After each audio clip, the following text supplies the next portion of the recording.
With this premier motorsport destination set amidst the scenic landscapes of southwestern Slovakia, welcome to the Slovakia Ring. Located near the capital of the country, Bratislava, it is a blend of natural beauty and cultural richness. The region also boasts expansive fields, serene rivers and picturesque villages that offer a glimpse into traditional Slovak life. Whether you're here for the high-octane excitement of the racetrack or to explore the historical and natural treasures nearby, Slovakia promises an unforgettable experience for every visitor. And for this weekend, the biggest visitor they're going to see is this paddock here, the champions of the future. Round 3, the halfway point of the season here at the Slovakia Ring. Year of opening 2020, lap record set in time qualifying this weekend. Year special setting a 49.960.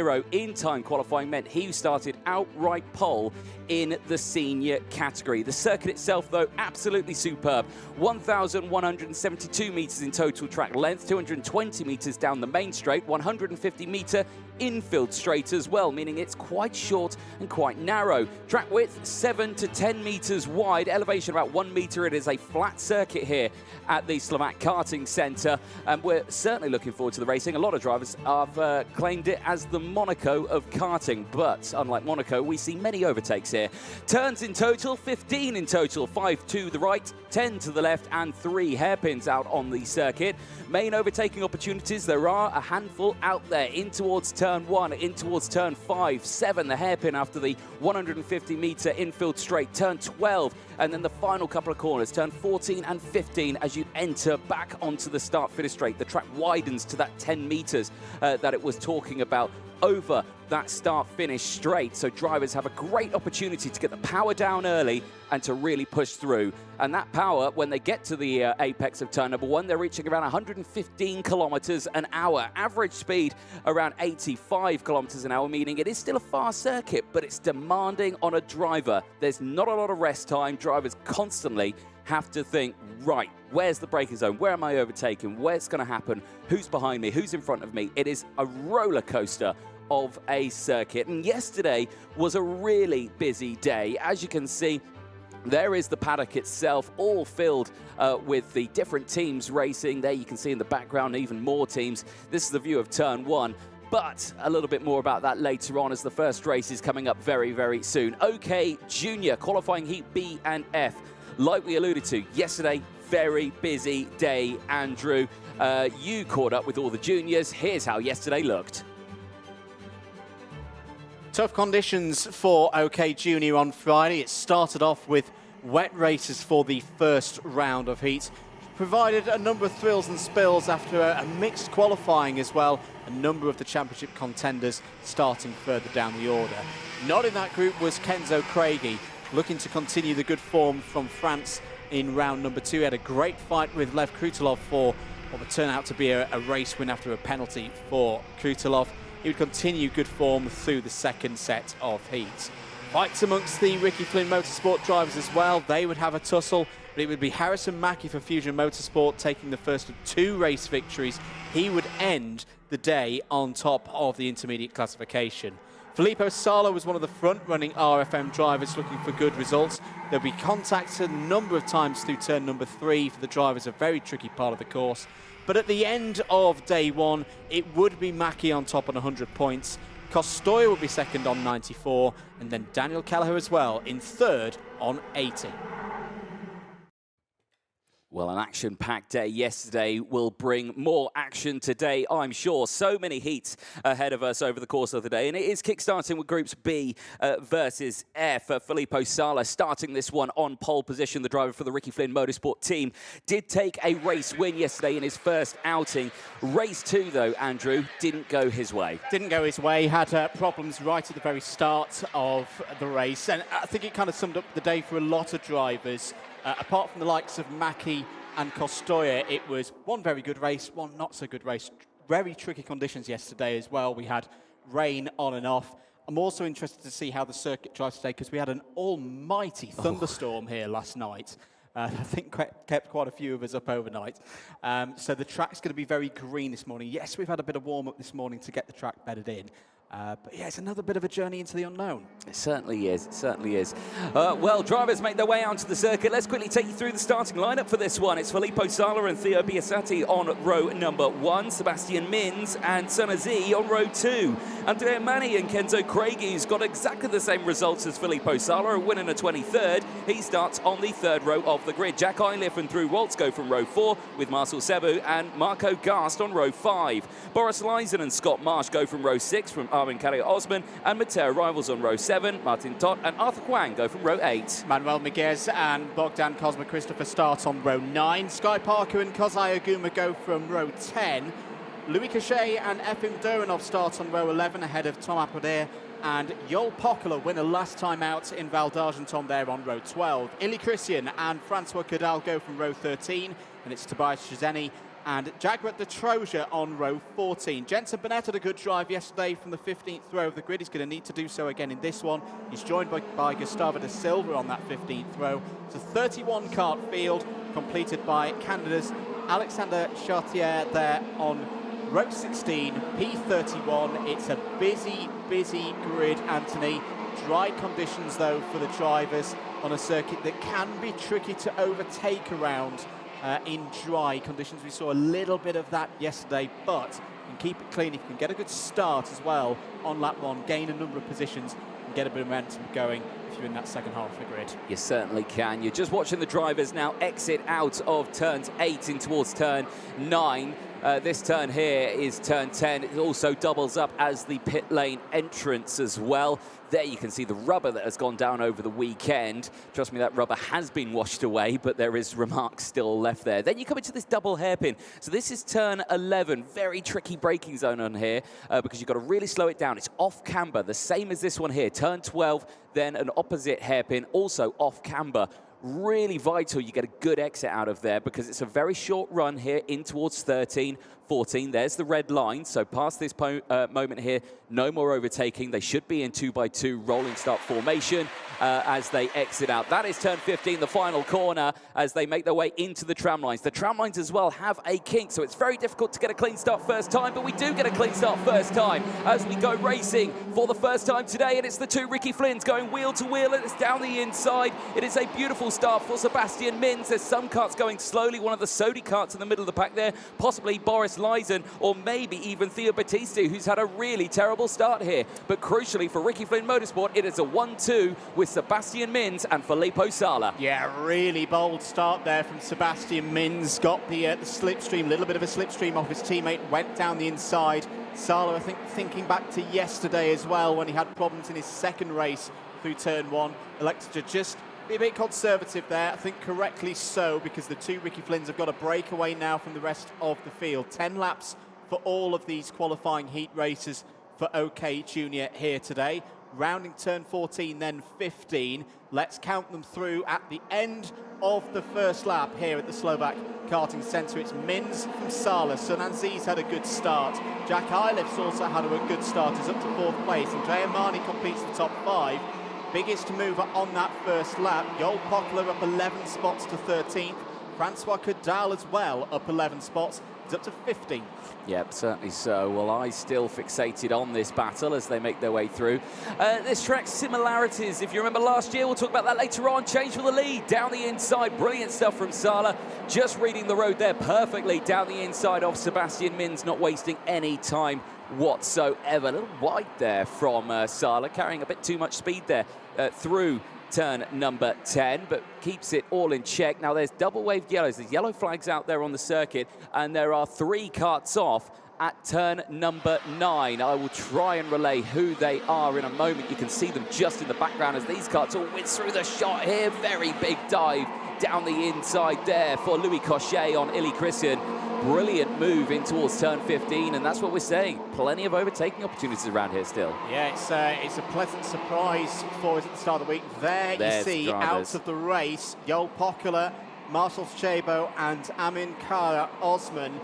Those are the 3 drivers who will not continue in this one. They're out on lap 2. Back with our race leaders, Filippo Sala, starting to edge away from his teammate now, Sebastian Mins. Sunanzi pushing along there in the Powerlin Motorsport, number 94 in 3rd. And seems like there's a good bit of rhythm going here between the two RFMs. They're playing this one nicely. Yeah, they certainly are, and it's a stark change from what they were like yesterday, weren't they? Cast your mind back if you were here at the venue. You had 4 Ricky Flynn Motorsport karts all fighting within the top 10, and then they all started battling each other, and then blink of an eye, there was none of them in the top 10 anymore. So, you know, this is a stark difference to what we saw yesterday, and I think for the team, this is what they want to see, isn't it? 2 drivers working well together. But Sebastian Minz seems to be dropping into the clutches of the Paralin Motorsport driver, Sun Z there in 3rd place. He is up 1 position. Jack Iliff up 3 places, just behind as well. You can see how close they are. Jack Iliff in the Forza racing car also has his teammate of Andrea Mani just behind as well in P5, but he's under pressure from Scott Marsh. I think Scott Marsh just went for a move in the background there. You can see that battle kicking off. The top 2 here, all fine and clear though at the moment, but the battle for P5 is probably the most exciting here. And Scott Marsh, one of the fastest drivers on the grid or on the track at the moment, did have the fastest lap of the race. That has gone the way of Manuel Miguez now, but Miguez is down in around 14th place right now, so keep an eye on the Tony Kart Racing Team factory driver, Scott Marsh, karts number 73. Can he make his way through? He's definitely got enough time and laps and corners to do so. We're on lap number 5. Minz has come back at Sala here. That's a really good effort from Sebastian Minz. Has edged away from Anzi once again. As we go into the second half of this race, it's again still looking very good for the RFMs. Certainly is. Armin Carrier Osman unfortunately receiving a warning flag in this race. Obviously he was one of the drivers involved in that incident, including 2 others at turn number 9.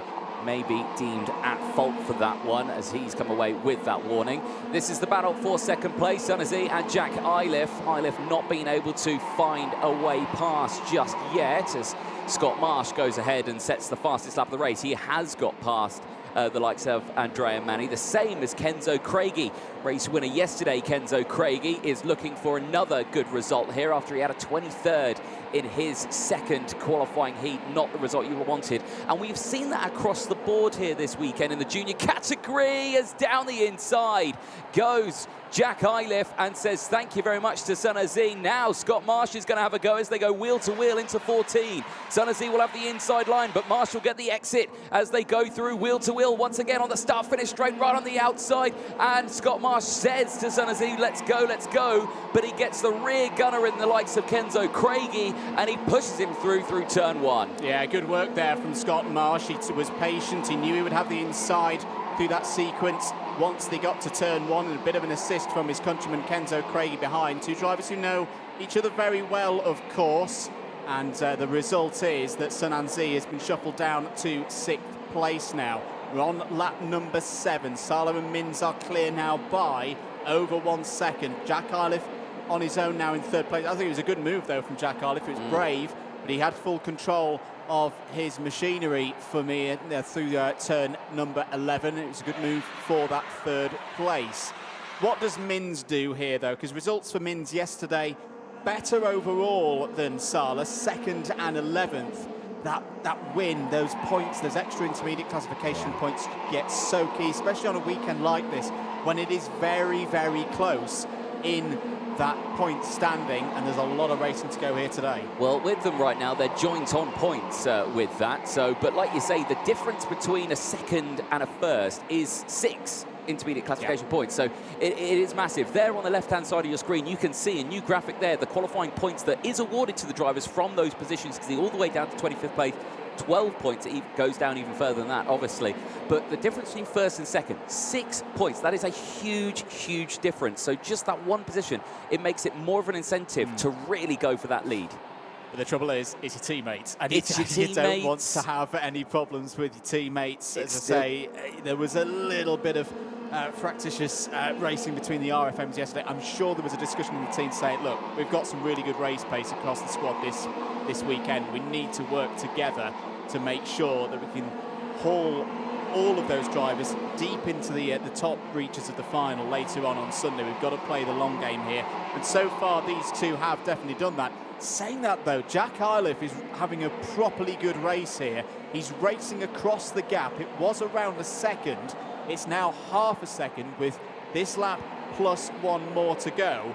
This is not done yet for the front two, because Jack Iliff, especially under braking, is looking really strong. And here goes Mins down the inside for the lead. You could feel that vulnerability from Iliff behind. He's made the move for the lead. Sala was fairly compliant in that one. New race leader, his name is Sebastian Mins. Yeah, nicely done. Then back on the start-finish straight as we go on to the final lap. Crucially though as well, Scott Marsh has dropped Kenzo Craigie and has latched onto the back of these top four drivers. So here we go then. It's a four-car battle in this qualifying heat on the final lap of this race. Drivers, Iliff to the inside, covers off Scott Marsh. That will give a bit of breathing space for Sala to attack Mins once again. But Mins, I think here, could be fine and clear. He does go defensive. That bunches them back up. Now Craigie's going to close in. So going into these final hairpins, we're going to have 5 drivers fighting for the race lead in this qualifying heat. And is that a speck of rain on that camera lens? Yes, it is. The clouds are looming in. That's going to make it interesting into these final couple of corners. But I think it's fine and clear. Sebastian Mins looks good to take his first win of the weekend. He does. And Sebastian Mins sees the checkered flag ahead of Filippo Sala. Jack Iliff will round out the top 3 ahead of Scott Marsh. Kenzo Craigie from Andrea Mani. Sanazi will finish ahead of Efim Duranov. Duranov, 14 places gained. We didn't speak much about Efim Duranov, but that is a superb drive to finish with inside the top 10. Boris Lysin and Arthur Huang round out the top 10 ahead of Drew Roltz. Francois Kördel also 14 places gained into P12 ahead of Illy Christian, 12 places gained. Jensen Burnett, 15 places gained from Louis Cochet, the top 15. 6 places gained. Confirmation, you can overtake here. You definitely can, but you can lose out a lot as well. We did see a few drivers not make the end of that heat. The drivers will head on in. Groups B and F have had their 3rd race of the whole weekend. 2 more for them to go across the course of the rest of this morning and the afternoon. How does that leave the IC right now? Remember, this is halfway through the 3rd round of heats. Well, Mins goes to the top. 120 points from a possible 150. That's a good score for Mins at this stage. Sala 2nd, Iliff 3rd, but Harrison Mackey still sat there 4th. There is your provisional result from qualifying heat B versus F. The top 15 as Anthony read through there. On your screen in the second half of the field, Manuel Miguez, P16, Jagrat de Troja, 17th, Thomas Pradier, Tobias Shajeni, and Alex Chartier, all in the top 20. Those losing out in that one, and some of them quite big time. Kozai Agum with P21, Theo Battisti, P22. That was all from the start, where the driver on the front row fell back. Toth, Parker, Cosmo Christopher in the top 25. Gustavo da Silva, P26, Matteo Rivals and Marco Gast. Your finishers, 28 of them, 3 retirements. Amankara Osman for Forza Racing, Joel Pokler and Marcel Szabo all didn't see the end of the race. Yeah, big shame there. But let's take a look at the highlights from that one. Very exciting at the start. You can see the good getaway for the 2 Ricky Flynns at the start. There, Sanazi just covering off Theo Battisti. And there you can see Battisti going sideways, a half spin, and unfortunately getting swallowed by that pack there. Race continuing, though, and the top 2 breaking away. That was the first lead change. Sala down the inside through turn number 7, using the advantage of that 150-meter back straight. And there you can see the crippled carts there of Armin Carrier Osman, Joel Pokela, and Marcel Szabo as well. Big shame for them. Big changes further down here. That was, of course, Theo Battisti trying to fight back. Marsh and Sanazi, this was close stuff. This was good racing here from these 2. And yeah, really good example of how you can race around this circuit. You've got to be bold, especially on the brakes, but it is possible in the technical parts of the circuit. I loved this from Scott Marsh. He was thinking turn 1 all the way back here on corner 12 on the previous laps, knowing he's just got to keep himself in here. This was a really smart piece of driving. That switch back there through 14 and 15 having that side-by-side moment, and that would give him the position. This was a great move as well. This was for the lead of the race. Sebastian Minz on the penultimate lap. That would be the key one that gives him his first full haul of 50 points for the weekend, moves him on to 120 across 3 races and into a provisional lead in the intermediate classification. But there are drivers still to go for their third races, which we'll see later on. We certainly will. Well, the seniors are coming up next. Qualifying heat B versus F. Again, yesterday, very packed day of racing for the senior category. Andrew, I enjoyed it, did you? Absolutely. It was very, very close. I think we'll have a look at some of the highlights from yesterday. The first 6 races of the weekend for the senior category were a very exciting set of races. Drivers having to deal with both wet and dry conditions over the course of the day. But as the track dried out, Alexander Bondarev would find himself on top in his first race. Mateusz Morgato would fight back as well after having to deal with wet conditions in qualifying. He would take his first race win of the weekend after battling fiercely with Scott Lindblom. Jindřich Peschel, the outright pole sitter from qualifying, took his first win of the weekend as well in the first half of the first day of the weekend. Then it was Joe Turney from Kai Rillarts and Finn McLaughlin who would round out the winners over the first day of racing. But it certainly means that at the end of this weekend, we have no idea who's going to be leading the intermediate classifications. Well, good stuff yesterday, wasn't it, Andrew? Just some intel coming in. We have been declared a wet race. There is a 5-minute delay. There you can see the puddles. It is spotting with rain, so that is allowing drivers to put on the wet tyres. Of course, when it is declared a wet race, it is an open choice between slicks and wet tyres. And obviously, drivers have been given that 5 minutes to update it. There you can see the rain radar in the bottom right-hand corner of your screen. Yeah, there's a small pocket of rain that has just approached the circuit, which is, again, a carbon copy of what we saw yesterday. A real pain for, I think, the drivers and mechanics, you know, because the track itself, yesterday it was, in time qualifying in some of them, it was absolutely fine. It was spotting with rain, but drivers were setting lap records. That lap record in seniors from Jindřich Peschel was done while it was raining, but the track was still dry. The traction was still there. But then in one qualifying session, it then suddenly flicked a light switch, and then there was zero traction whatsoever. It was a curious day, as you say, that there were those spots of rain during the first few qualifying practices that I think almost lulled everybody into a false sense of security, because then it was like someone flicked a switch, as you say, and it would come down. The other challenge as well, is that the rain was in and out across the course of yesterday if you weren't with us at the circuit. I think the more difficult choice is when do you make that switch back to a slick tyre. Now, I don't think that's obviously going to be a problem in this race. It's clear it's going to be wet tyres for everybody and also some setup adjustments as well. But if we do see a repeat of yesterday, there's going to be that phase where the rain stops, and then it's the decision of when do you switch back. Some drivers got it wrong yesterday, but some drivers got it very right indeed. Yeah, they certainly did, and we did see that in the last qualifying heat of the day yesterday in the senior category. There you can see 3 minutes. There's no karts on that pre-grid right now. The entire pack is in that, they're on the other side of the gate. If that timer goes to 0 with any karts on the other side of that gate, they don't get to race, so they need to get a wiggle on here. They do need to be careful. There you can see 2 karts with the same number there. Now that basically, the teams bring 2 karts. One is a dry setup, one is a wet setup. But they keep the tyres off the karts at the moment because they were like, oh, chop and change or anything like that. That's why you're seeing things like that happening. So it's effectively a spare kart that comes along. I just wonder, are some of the drivers and mechanics thinking here, it could stop raining in the next, because we saw that yesterday as well. It could stop in the next few minutes, and actually you want to be back on your dry setup for the longevity of this race. Now the problem that you've got here now is that, yes, okay, you saw the championship leader, Zach Drummond. He was standing behind the kart with the slick tyres. He's waiting to push that last minute through the gate before the thing. They want to wait for the last minute to see what is the weather going to do.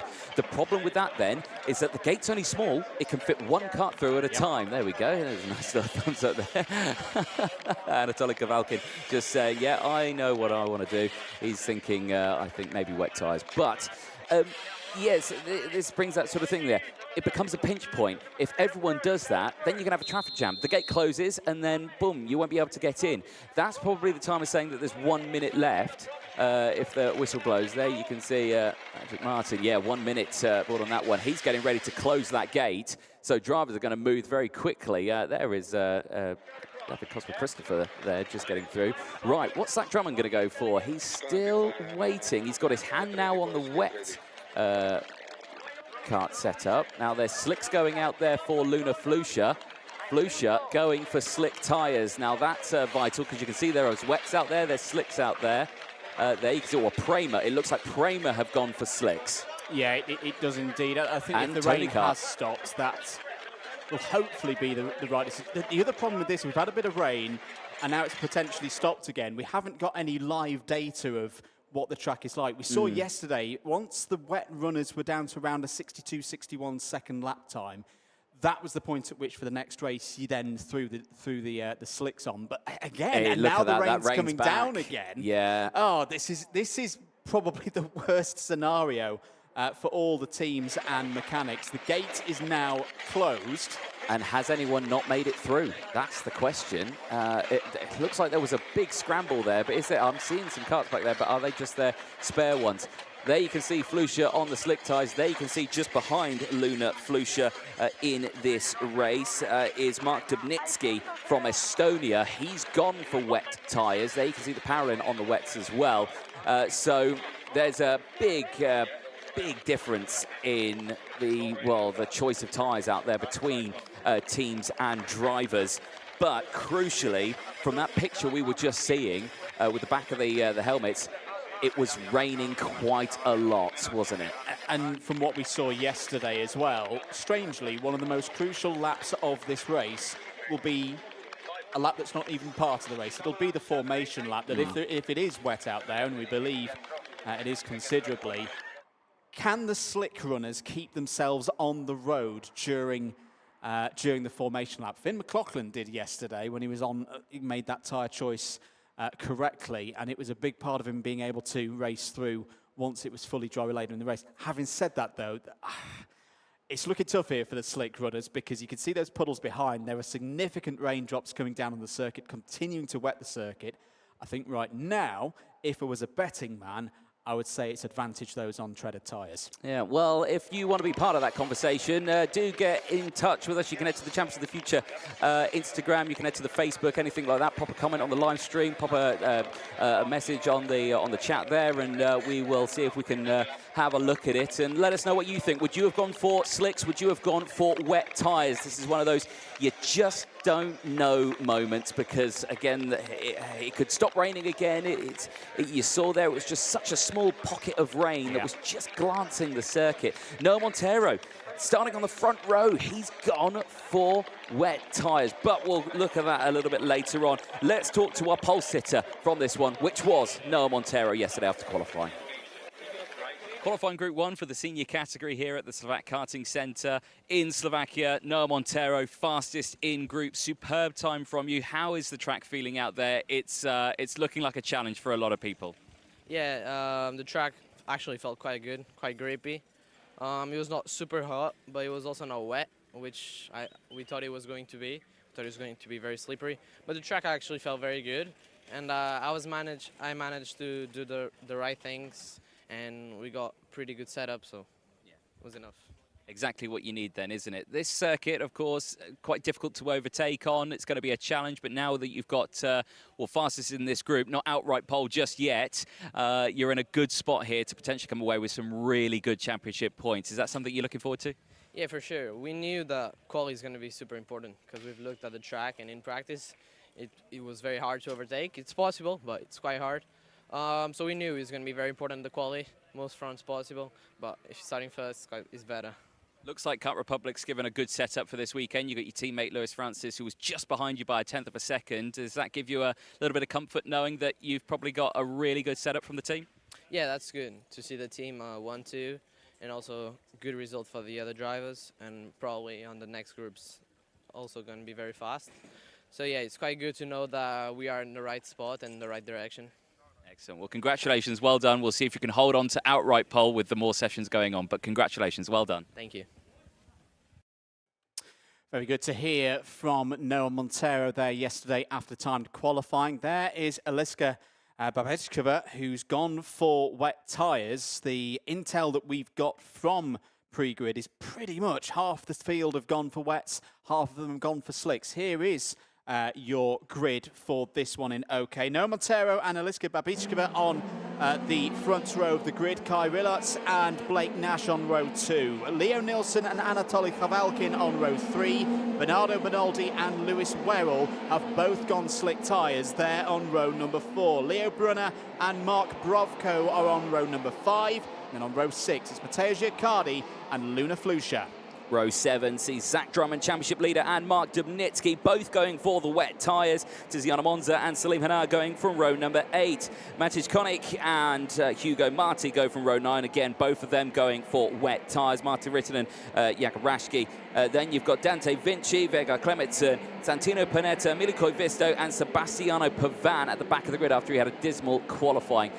Drivers out on track, right? This is what we're going to see here now. Where are the slick tyre drivers and how are they handling out there? I'm seeing one kart just going through turn 7 and you can see them turning. Nothing's happening. It's running out wide. I think it's already past the point of no return here. I think it's a wet track. Yeah, I'd tend to agree with you. So this is the list of drivers who have gone with wets. Babechkova, Rillarts, Khavalkin, Brovko, Drummond, Dubnitsky, Konik, Marti, Rittinen, Clemetson, Panetta and Koivisto. As I say, it's about half of the field have gone for wets. And there's the problem. There's Luna Flusha. This is what we were talking about with the formation lap being so critical, because you've got to keep it on the road. You've got to hold your position. We saw a number of drivers yesterday when they didn't get the decision quite right, effectively have to start from the back and sometimes 20, 30 seconds off the back of the field, because they simply couldn't keep up with the wet tyre runners on the formation laps. Yes, but again, if it stops raining, which, well, I don't know if it has or hasn't at the moment, it will dry up super quick because it's only a tiny bit of water. There you can see just turning in, nothing happening there for Flusha. For Flusha, there's just no temperature in those tyres. Here it is again, turn in, nothing, and then you're on the grass. And you can see the frustration right there. It's not what you want. But as you say, if it turns, it's a big if at the moment. We saw it from Ivo Bistera yesterday, who took the gamble, was one of those drivers who started 20 seconds off the back of the main field. At the very back, finished second. Finished second in that one because it was the second half of the race where he was 4 or 5 seconds a lap quicker than those on the treaded wet tyres in those drying conditions. We simply don't know. We do not know at all what is going to happen across the next 13 laps in this one. The first race of the day for the OK category. Let's see. Well, are we going to be we're not formed up here at all. And I think, yeah, it's another false start. We're going around again. This is the problem. You've got, I mean, how many? You've got 1, 2, 3, 4, 5, 6 drivers within the top 10 on slick tyres, and they're struggling to keep up with the people on the wet. That's the problem that you've got here. It's a really, really tough call if you're race director Martin Bean here, whether or not to just send them, you know, just get the race started and let the wets come through, let the slick tyres just try and fight between themselves and get them to the end. I mean, looking there, I still don't know if it is or isn't raining. It's really hard to tell. And from that shot there, it doesn't look like it's raining. So this track may come back into play for these slick tyres, though. Noah Montero is there. He's right at the front. So he's the pole sitter. He's setting the pace, and he's on slick tyres. So in theory, this should all be nice and bunched up. Should be indeed. It will also be interesting to see which side of the racetrack Montero is nominated to be starting from pole. He has that right as the pole sitter to choose whether he's on the inside or the outside. We saw yesterday Jindrik Peschel in similar conditions go for an outside start. You see in race control there, head of race control for this weekend, David Manchester, flanked by Joanna Falcao and Sara Blanco. They're looking over all of the cameras round the circuit. and very hard at work, of course. Are we going this time? The lights remain red. We'll go around for another formation lap. And there we go indeed. As there is a problem for, was that one of the Falcons? Yes, it is. It's 271 of Emilio Koivisto, who's had a torrid weekend. Big difficulties in qualifying. And now we'll won't even take the start of this race unless we can get the one attempt at the restart going, as there's a problem for the 255. That's Leo Nielsen, who's meant to be starting this race from the third row of the grid. Was one of the drivers on slicks and looks to be out of this one. Yeah, that is a big shame, and that is the problem with the pace going so slow. These karts can oil up, they can clog up, and you don't want that. And of course, he was one driver actually on wet tyres, but at the back of the fields, he just wasn't able to get the power down to get that kart cleared up, and I think it's just given up. From that shot there, it's raining still, so the rain is still coming down. It's not going to get any better for these drivers. I think we're just going to have to get this one going here this time around, but they need to slow down here. The problem that Noah Montero's got is that he doesn't want to slow down because he'll lose all the temperature in his tyres. Yeah, and that's going to be a really, arguably the most crucial point of this next race for those slick runners. This is looking better already. There is the 259 of Bernardo Bernoldi, who's starting this race from 7th. Are we good for a start this time? Eyes on those lights, we're green, we're racing. 13 laps underway then for the OK category into a mysterious turn one. Who's going to have the grid? Bernoldi spun in the middle of the field. Everybody's just about crept round him. That was not as much chaos as I thought there was going to be into turn one. And it's the Sodi of Kai Rilats that's come to the fore. That's one of the drivers on wet tyres. Eliska Babichkova has had a good start as well. Zach Drummond is already... Zach Drummond up from the 7th row of the grid on the wet tyres is into third. It's clearly...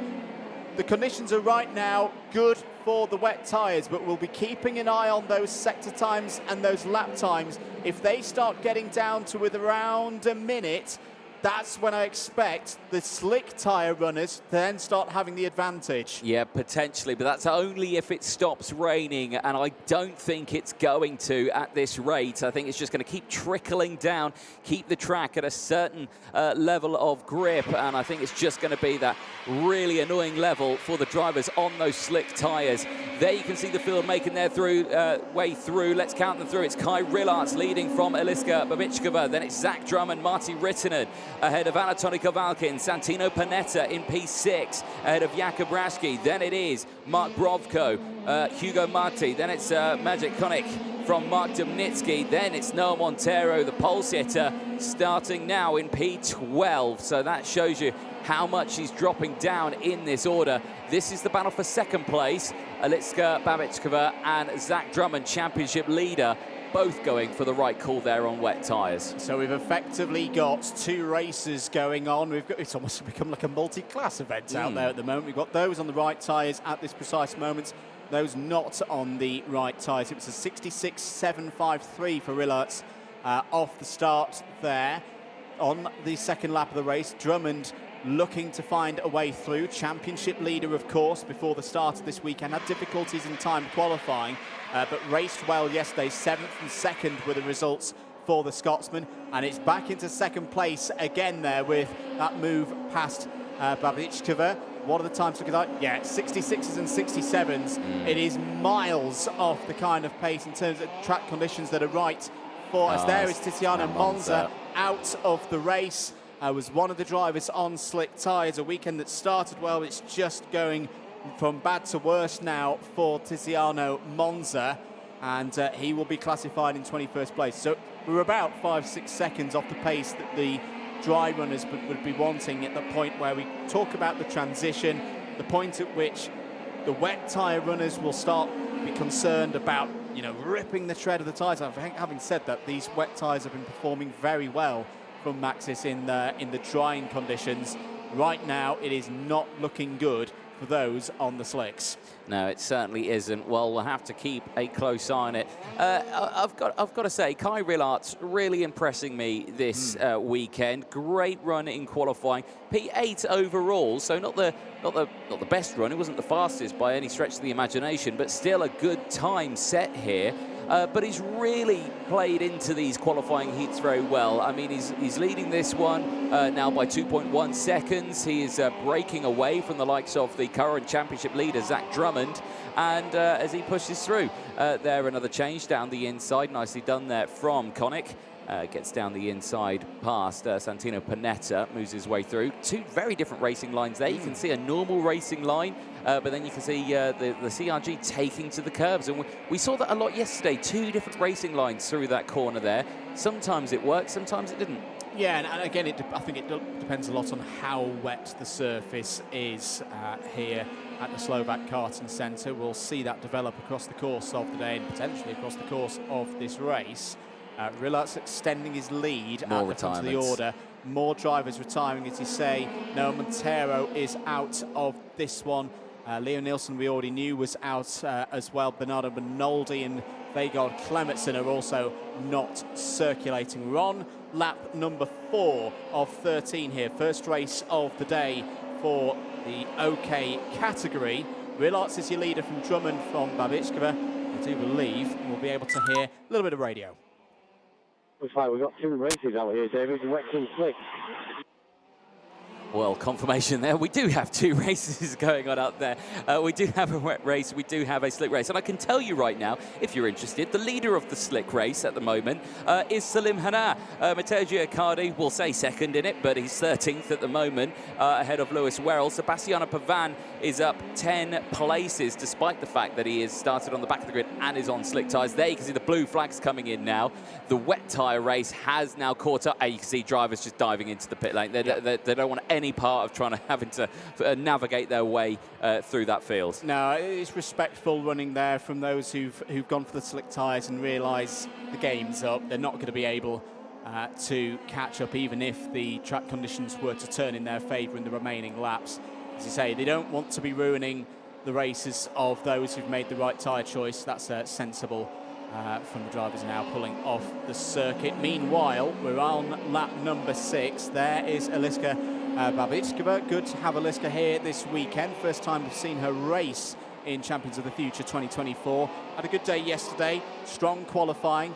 4th place in her first race. 19th in the second one. And this is looking like it could be another good result there, running in 3rd.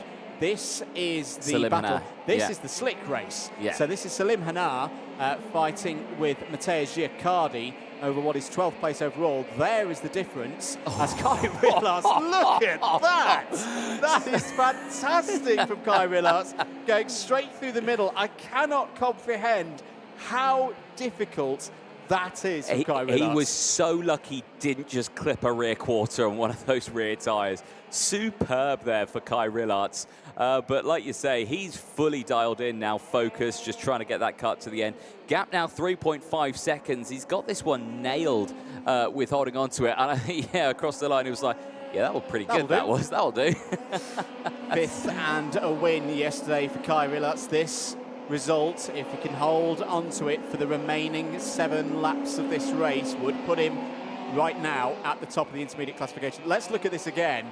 So the battling slick runners, and Rillart's threads the needle through the middle of them and then round the outside of Hanna on the exit there of turn number 9. That was fantastic. I've got to say, I think this weekend, you've got to remember as well, this is a new circuit to a lot of the drivers here this weekend. This is the best Kai Rillart's I think we've seen so far in 2024, not just in this race, but across the whole weekend.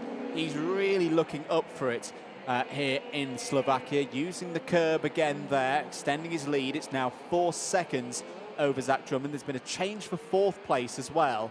Maciej Konik using a little bit of local knowledge for Croc promotion. It's up to 4th place now. It's an overtake past Martti Riitanen in the 2-1-3. Yeah, certainly so, but both of them up 13 and 14 places apiece right now. Anatoly Kavalkin staying in P6. He's on the wet tyres, but he's not gained or lost anything right now. But here, though, Kai Rillart's 2 places gained. He's done exactly what he's needed to do in this one. There you can see the graphics in the background there. Zach Drummond, where he started, where he currently is, the same as Maciej Koniak as well. 17th out 3rd, 11 and 14 places gained apiece here. It is superb to see it, isn't it? I mean, but these drivers are probably hating this, aren't they? The stress of the pre-race of everything like that, you know, on the pre-grid, the dummy grid, the holding area, everything like that, of what tyres do we go for, last second choice, do we go for wets, do we potentially ruin those, anything like that? You know, it's really, really difficult to really choose this one right now, but Rillarts does lead the intermediate classification now, ahead of Zach Drummond, and that gap has opened up to 16 points now, so that is the big difference there. But Drummond really taking full advantage of these wet conditions. He's made some good calls with tyres this weekend, hasn't he? He has indeed, and what we've seen so far in OK is it's been a bit different to what we've seen across the course of 2024 so far. There's no dominant driver. You know, we got to the end of 2 rounds of heats yesterday. Normally we've got 2, maybe 3 drivers on 90+ points. Normally we've got 1 driver who's gone double-double, won both of their races. That wasn't the case yesterday. It is a really, really tight field this weekend. And as you say, Kai Rillarts is taking advantage of the opportunities. Here is your battle for 4th place. This is Babičkova and Rittinen. Rittinen had a really difficult time in qualifying yesterday. Started this one from the 10th row of the grid. He's gained 14 places so far and is up there to 5th place. And that's the kind of result that you need. You want to wrestle your way back into contention for that top 36 who will proceed to the final on Sunday. Very long way to go, of course, in this one, not just in this race, but in the whole meeting as well. As there is Luna Flusha in 17th place at the moment. I think for those who've stayed out on the slicks, that there is a worth in that, because you never know what places could gain in the last few minutes. Yeah, exactly. And you know, this is always a challenge between these drivers. You've got to stay committed because, yeah, so much can happen in that time. So it is a real big drama. And all team radio. We have 2 overtakes after the rough line and 1 driver starting in the wrong position. Okay, I've got the number. Ooh, so drama there saying 1 driver starting in the wrong position, so at the start of that race. So we'll keep a very close eye on that. So clearly this race is not going all the way, but I'm getting word that it possibly could be for Zach Drummond. Yeah, it's going to be a busy one for race control and the officials, particularly reviewing that start and making sure that everyone, as you say, was in the correct position ahead of the start. We're on lap number 10. Kai Rillarts still in the lead of this one. In terms of the pace, because the other thing that people will be looking at is drivers in the next race. What is the track doing right now? At the moment, it's not drying. We saw this yesterday. It kind of holds sometimes around this 66-second mark. From the data that we had from yesterday's races, that's too slow for a slick runner for the next race. But we'll just keep an eye on it, because what we also saw yesterday was like the switch with the rain coming on. The track also had a switch in terms of its performance, where suddenly the times were dropping by 3, 4, 5 seconds, and that's the point that people in the paddock will be looking at to see whether they make that decision to switch onto slicks for the next race. Yeah.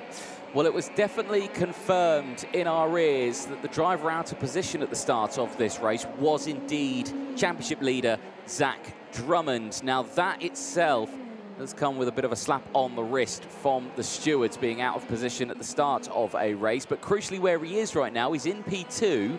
He's 4 seconds behind Rillarts, but he's 7 seconds clear from Maciej Koniak, who is in 3rd place. So if he does only get, if he gets a 5-second time penalty or anything like that, he should be still quite fine. There again is your race leader lapping the drivers on the slick tyres. So they're 2 laps down now, and in a 13-lap kart race, that is unheard of, a driver going 2 laps down. Yeah,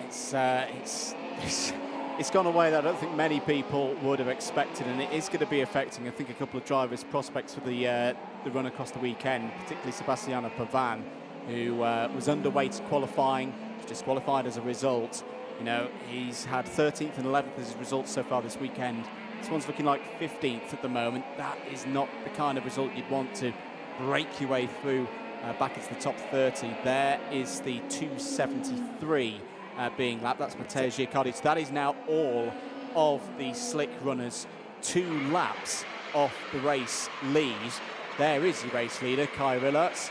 Pace still looking around that 66-second mark, so the track's not getting quicker at the moment. On to the final lap. This has been a fantastic drive from Kai Rillarts. The Belgian has dialed himself in to how the circuit is feeling right now. The start was a very important part of it as well, and he's looking really strong this weekend. He's going to move himself into the lead of the intermediate classification. He certainly is, and like you say, it's been a good call from the team as well, going for those wet tyres. The same could be said for a handful of other teams as well, all choosing those wet tyres. But not only that, he was able to break away from the rest of the field. I mean, he's 4 seconds clear from Zach Drummond. He's 11 seconds clear from the rest of the field, fighting away. So it's not just a case of, yes, he went for wet tyres and he's got a good kart and control, because even the other drivers in the wet tyres have not been able to match the pace here. So it's just been absolutely superb. The Sodi team doing a brilliant job. Rillarts doing a brilliant job as well, as once again he laps Luna Fruscia for the 3rd time on this final lap, and that is purely down to the fact she's on slick tyres, of course. But out of the final corner, Kai Rillarts, new leader of the intermediate classification, sees the checkered flag and leads it going into the second half of the day, but of course only their first race of the day so far. Kai Rillarts from Belgium takes the win ahead of the rest of the field. Zach Drummond from Magic Cognac, Aliska Babicka and Marty Rittinen, Anatoly Kavalkin from Santino Panetta, Jakub Rashki from Mark Dubnitsky, Hugo Marti from Mark Brovko, Matteo Giacardi ahead of Lewis Werrell, Salim Hanar and Sebastiano Pavan. Matteo Giacardi, I'll call him first place for the slicks. Yes, indeed. There's Blake Nash and Luna Fruscia. They were the last of the finishers on the slick tyres. The rest were retirements: Brunner, Vinci, Montero, Monza, Nielsen, Bernaldi, Clementson and Koivisto. Very much a tale of 2 halves, that one, across the course of the field. Those who got the tyre choice right and those who didn't. The advantage, I always like to put a positive on this. Yes. Those who went slicked won't have taken too much out of those slick tyres, because not much punishment through them. And they've also saved their wets, because that's the other aspect of this weekend. Conserving the wets across the course of the weekend. We've seen just there, you don't know how you're going to need to use them. I do have intel on that, though, but I'll tell you a little bit later on when we're off air.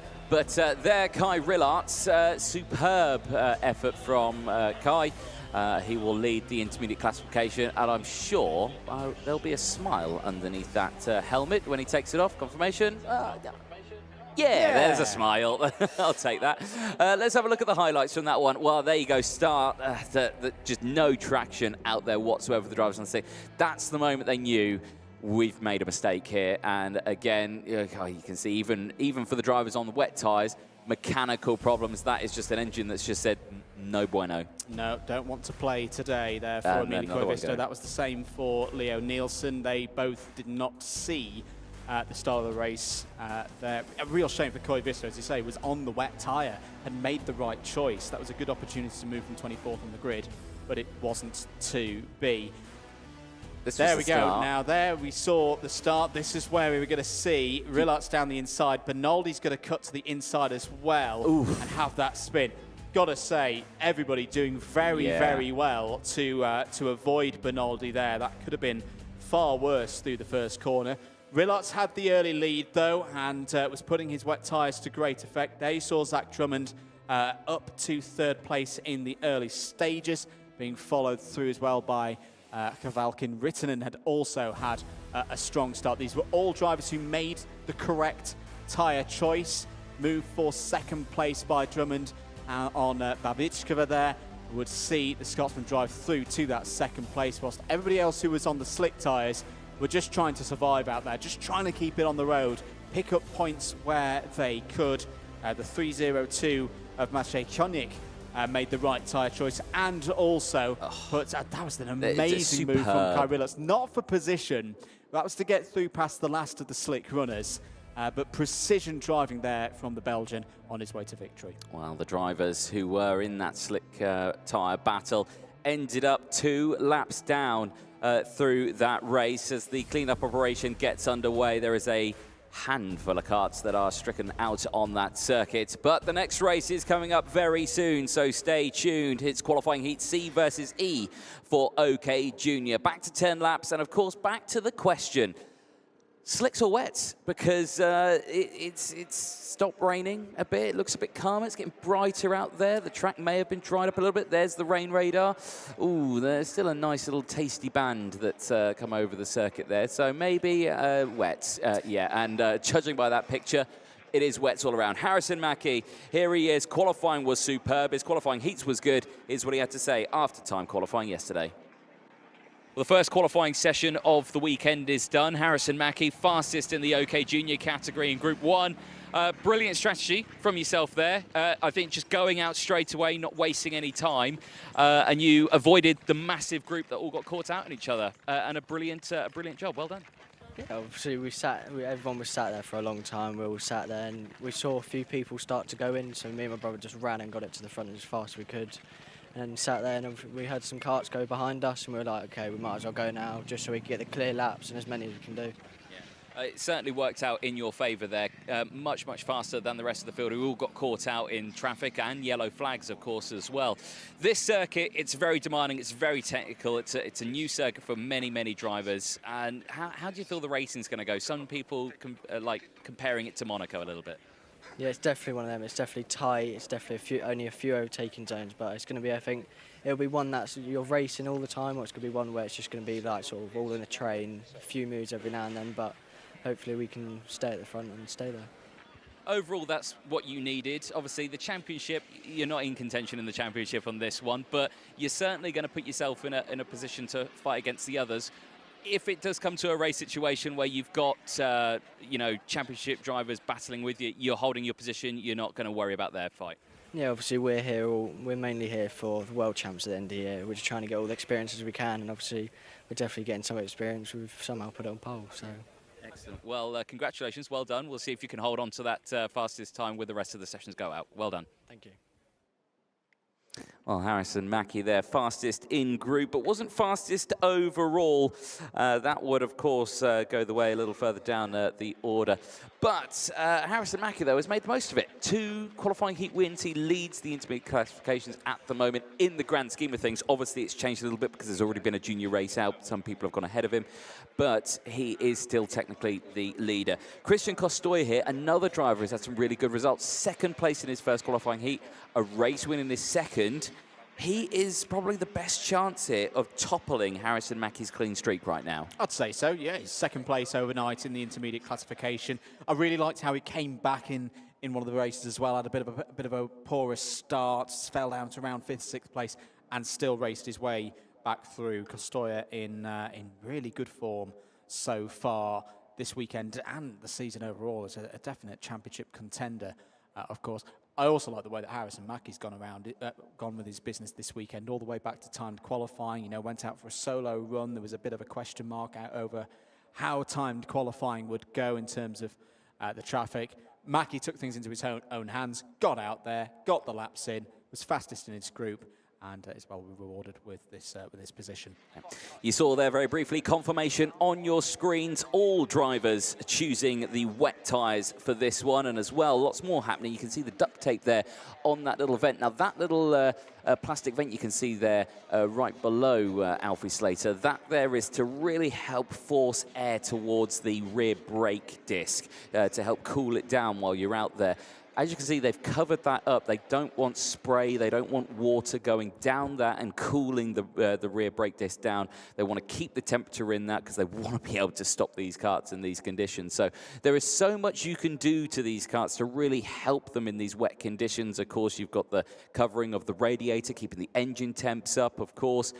You've got the wet tyres. You've got changing all the little things on the kart itself as well, with the camber of the wheels, everything. There's so much you can change change. Trust me, I'm not a mechanic. There's so much more you can do, and someone more technically advanced could tell you exactly what you could change. But tyre pressures as well, really big one. That's been the biggest thing here over the weekend, tyre pressures, and actually over the championship. You know, Maxi's tyres coming in for the first time. This one really delivered a fantastic package for both the OKJ and the OK category. So much goes in to manufacturing a tyre, and the data that they've been collecting over these weekends is so valuable. Let's take you through the starting lineup then for the second OK Junior race of the weekend, Group C versus E. It's Harrison Mackie and Christian Costor on row 1, Alfie Slater and Jus Mulder on row 2, with Roman Kamiab and Devon Waltz on row 3. Paul Andriotis and Philippe Planeta go from row 4, with Sun Zhao Yu, or Zhao Zizun, I should say, and Daniel Kelleher on row 5. Maka Savalev and Mariana Lopez go from row 6, with Jesse Phillips and Nicholas Schaufler on row 7. Then it's Maria Neto and Lev Krutelov on row number 8. Championship leader before the weekend, Dries van Langendonk, starts on row 9. Is joined by Kanish Grau, Nicholas Stick and Ethan Lennon complete the top 20 on row 10. Archie Lovett had good races yesterday from the 11th row of the grid. Can he get in the top 10 again in this one? He's joined by Alex Martinez on that row there, ahead of row 12, Roland Nagy and Meryl Peldes. Iskender Sulfikari and Jacopo Martinez are on row 13. Look out for Martinez coming through the field again like yesterday. Nikita Nikashov and Zhang Jose start on row 14. It's a 30-kart field completed by row 15, Xavier Dudkovsky and Florentine Hattemer. There are your qualifying heat points on your screen in the bottom right-hand corner. Mins currently with the advantage on 120, but you can see Mackie there in 4th with a race in hand, effectively only 20 points behind. Can he continue his streak that's gone through the first 2 rounds of the heats and move ahead of Mins once more, or is it going to be another one of the drivers? It's going to be Costoya. He's well positioned at the moment on 94 points from possible 100. Alfie Slater's looked good this weekend as well in terms of single lap pace. He's had some decent results. Can he pull this one together, starting from the second row of the grid to get his weekend properly underway? We've got one driver, Anthony, who's not come through sector number 1 now, has come through sector number 1. It's Nikita Nikashov. So I'm not quite sure what's happened there, and hopefully Nikashov can be in position on the 14th row of the grid. For Harrison Mackie and Christian Costoya, it's time to get into formation ahead of this one. 10 laps again for OK Junior. And this is Group C and E, ready to race for the 3rd time for all these individuals this weekend. Certainly is. Well, this time now everyone on those wet tyres. There's no drama at the start of people scrambling for traction or anything out there. The only drama that they may have is they could cook these tyres if the track dries out. Here we go then into the tram lines. Are we going green? Yes, we are. Down in towards turn number 1. Great stuff from the outside row and the inside row. Mackie holds on to the lead, but can he hold it on the exit? There's a bit of contre-tom. There's a spin in the mid-pack, and it's Dries van Langendonk, championship leader going into the weekend. He will not like that at all. And that is the risk of starting in the middle of the field. His teammate Archie Lovett is also involved. There are a couple of the RFMs ahead of them as well, and there's a problem there for another one of the RFMs. It's Alfie Slater. Alfie Slater from the third on the grid. There's more karts off in the background as well through turn 5 and 6, and Alfie Slater again in the races. It's just not going his way this weekend. It's certainly going the way, though, of Harrison Mackie. Look at the gap he's got already. He is sidewayed from the rest of the field. Who's into second place now? It looked like it's Parolin. It looks like it's still Christian Costoya. So Costoya still there in second place. He's holding off the other Ricky Flynn kart there. I think that's Roman Kamiab now, up into 3rd place. Confirmation, yes, it is the number 25 of Kamiab who's there in 3rd place. Let's count them across the line. It's Mackie, Costoya, Kamiab, Mulder from Kelleher, Volts from Schaufler, Phillips, then it's Zhao Zizun and Roland Nagy. 13 places gained for Nagy into P10. That is a superb start. Down the inside here, big move. Daniel Kelleher in towards turn number 3, gets it done, and through goes Devon Waltz as well. Jus Mulder will have to concede and drops down to P6 now. Yeah, really good pace so far in race trim this weekend for both Kelleher and Waltz, and Rattata again. Oh, is that a mistake from Kostoya? Well, he's either way. He's lost second place to Roman Kamyab. So Kamyab improving all the time. So out of this race, Slater, Andriotis, Van Langendonk and Lovett, 4 big names, all out of contention in the early stages. Let's have a look at a replay. Right, so we're about to, this is going to be the problem for Alfie Slater in the background. Did he just hit that curb too hard? I think he did. I think he just hit that curb. Oh, and there was another spin there as well. That's Andriotis falling off in sympathy, it would seem, as Nicholas Schaufler's on the move down the inside of Just Mulder. That's for 6th place. Well, this is a big opportunity now for Schaufler. He's seen that his championship rival, Dries van Langendonk, is out of this race. He's already having a difficult weekend, of course. Schaufler, similarly, had a tough time qualifying. He's had to start from the 7th row of the grid, but is now on for a three-peat of top 10s. This could be really, really important points for Nicholas Schaufler in the context of the championship this year. Yeah, it certainly could be. Well, looking down the order as well, Jesse Phillips now sees a warning flag in this race. The driver of the number 17 will not like that at all. You know, looking at this, you know, I'm looking down the order.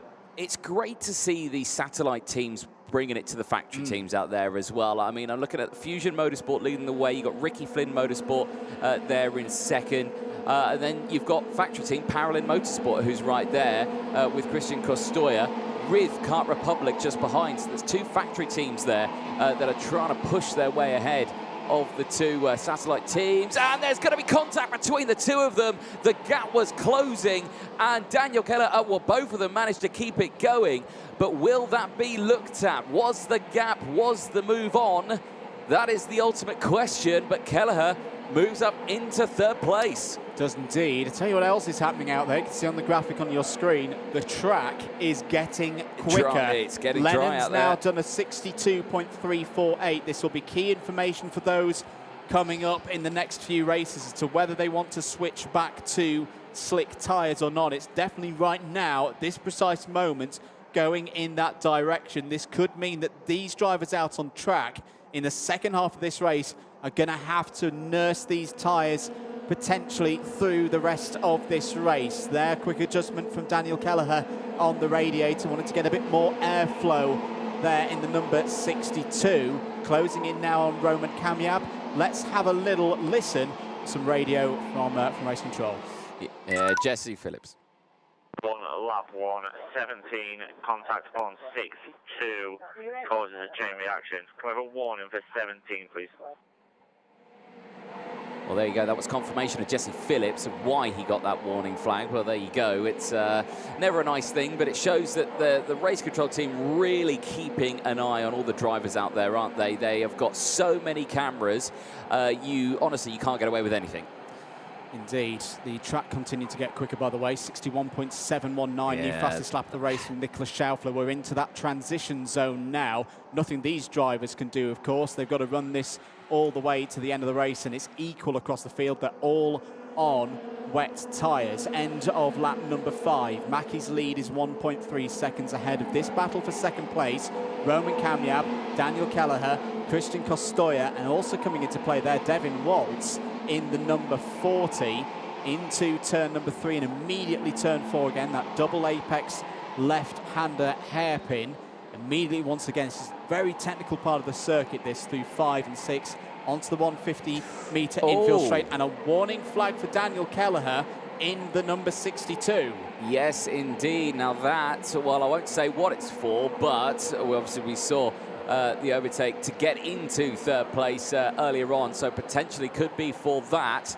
But Daniel Kelleher now hasn't seen that. He will see that when he crosses the start-finish line. I'll be curious to see his reaction, and it will probably give him the incentive to get into second place and try and break away. Now, what they're doing here with, obviously, racing, it's a drying track now on wet tyres. This in itself is a skill that is so important to learn for a driver. Sometimes you probably want to say, as there is that move straight away, he'll have seen that warning flag, instantly going for it, not wanting to waste any time. Kostoya goes through. Oh, that's a big coming together there 4 drivers involved in that one. Now, who do we have here? I see... Hattemer, Planeta, Pelders, and I think Dudkovsky as well. Yeah, all in that one. I think they have not had a good run at all. So many drivers there. Now, Maka Savalev with the fast lap of the race. You can see yellow flags out there at post 5. There's 2 cuts stricken there as well. So that is another 2 cuts. I think that is maybe Maria Neto and Mariana Lopez, because they've also tumbled down the order as well. So this is going to be a real shake-up there. Oh, there's a cut in the middle of the track, but drivers under yellow flags keeping it nice and clean, which is good to see. Whose kart is that? That is Xavier Dudkovsky's kart that they haven't picked up yet because they're waiting for a clear piece of track.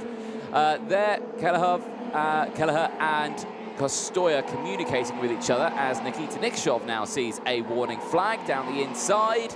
Nicholas Schaufler, he's on the scene now. He's had a really good run in this one, now up 10 places in this race. Very good race from Nicholas Schaufler here in the 3rd round of heats. Would move himself into the top 8 of the intermediate classification as things stand.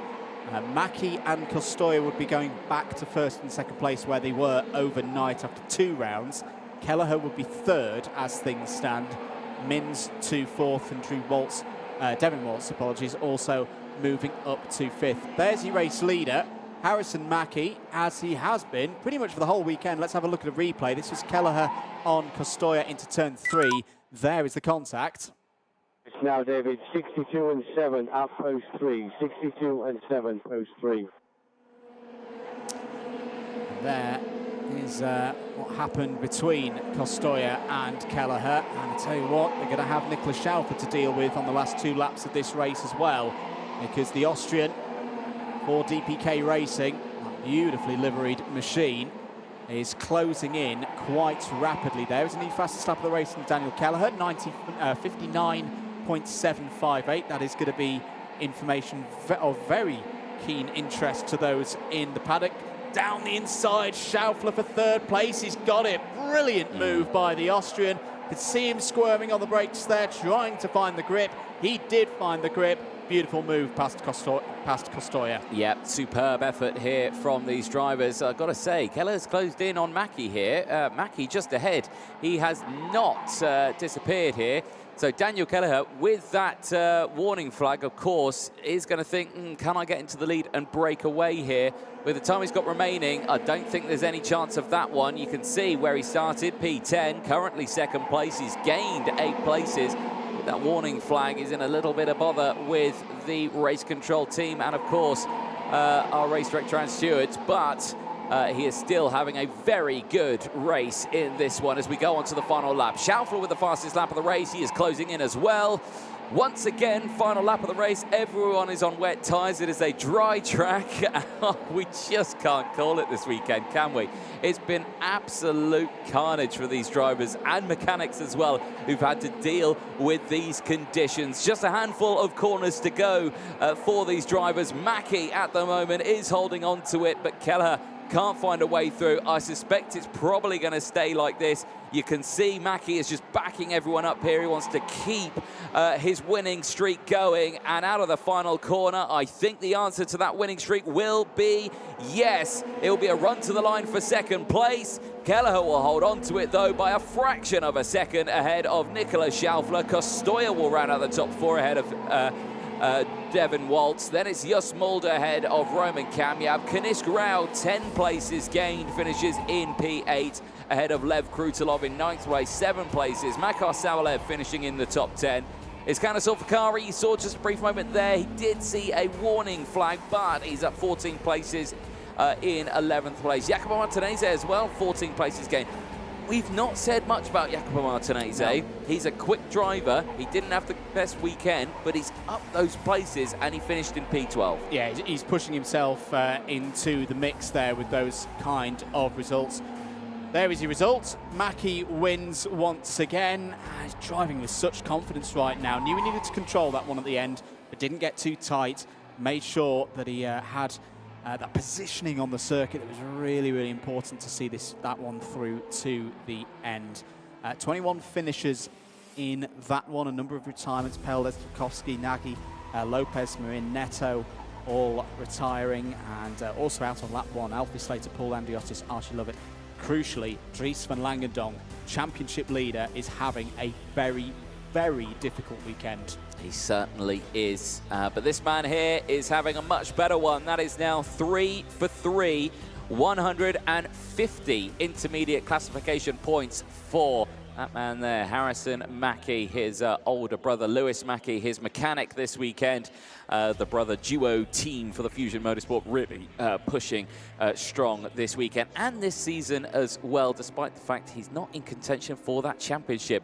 Here's a look at the highlights. You see a sideways moment there, but keep an eye in the mid-pack there. There was the initial spin. That caused the Constantino effect, and already you could see the two forces of Archie Lovett and Dries van Langendonk had tangled up with each other. That is a huge shame. Then, on that opening lap, just a few corners later going into this one here, into turns 5 and 6, you would see just in the top there, Slater hitting that curb, and then a spin of sympathy from Paul Andriotis. So that is 2 Forzas and then 2 Ricky Flynns out in the opening lap. And 4 drivers who would all expect to be in the top 10 at the end of the race would not score well in this one. Daniel Kelleher was on the move. That was him going past Just Mulder, the number 40 of Devin Waltz, the front-running Forza Racing entry at that point. Nicholas Schaufler, knowing that this was the qualifying heat, is still very important in terms of the championship, was on the move. That was the point where Kelleher made contact with Costoya. A warning flag would come out for the number 62. More moves this time on Roman Kamyab. Kamyab, unfortunately, just getting out wide there. Nothing much he could have done about that. Lost 2 more positions to Costoya and Waltz. In fact, more positions because Schaufler also got through in that one. An incident later in the race took out Mel Peldes, Xavier Dudkovsky, Roland Nagy, and Mariano Lopez. Their races would end. Really, really good stuff as well from Nicholas Schaufler, who would race through to 3rd in that one. Mackie, not the biggest margin that he's had this weekend, but arguably one of his best wins. He had to control it to the end. Wasn't necessarily the fastest driver at the very end of that one, but his positioning meant that he takes home another 50 points. Certainly does. Well, the ball is back in the court of the seniors. Qualifying Heat C versus E is coming up next. And of course now, do they change to slick tyres? The data from what we've just collected from that race would suggest the answer is yes. The track is ready for slicks, and confirmation just there. Matheus Morgato has gone for slicks. We caught up with him after qualifying when he had slick tyres on a wet track. Here's what he had to say. Well, the final qualifying group for the senior category here for Champions of the Future at Slovakia is done. Matheus Morgato, fastest in group, but not fastest overall. That rain coming down at the worst possible time. Tell us, how was the track feeling for you out there? First of all, I'm happy with the results. Awesome result from all the team for all the work they've been doing. We've been fast a week, but now in the quali, a bit tricky conditions, I think changed everything. So it was a bit wet, the track, but we were with dry tires, so it was tricky, but we managed to do the pole in the group. So yeah, happy with that. Obviously, rain comes down at the worst possible time, doesn't it, in qualifying sometimes? But the track, I was walking over it on my way here to do this interview, really slippy on that racing line. There was absolutely no traction in there, and you know, that's the worst sort of thing. Come the the racing later today, if this rain continues, even on wet tyres, how do you think that track's going to hold her?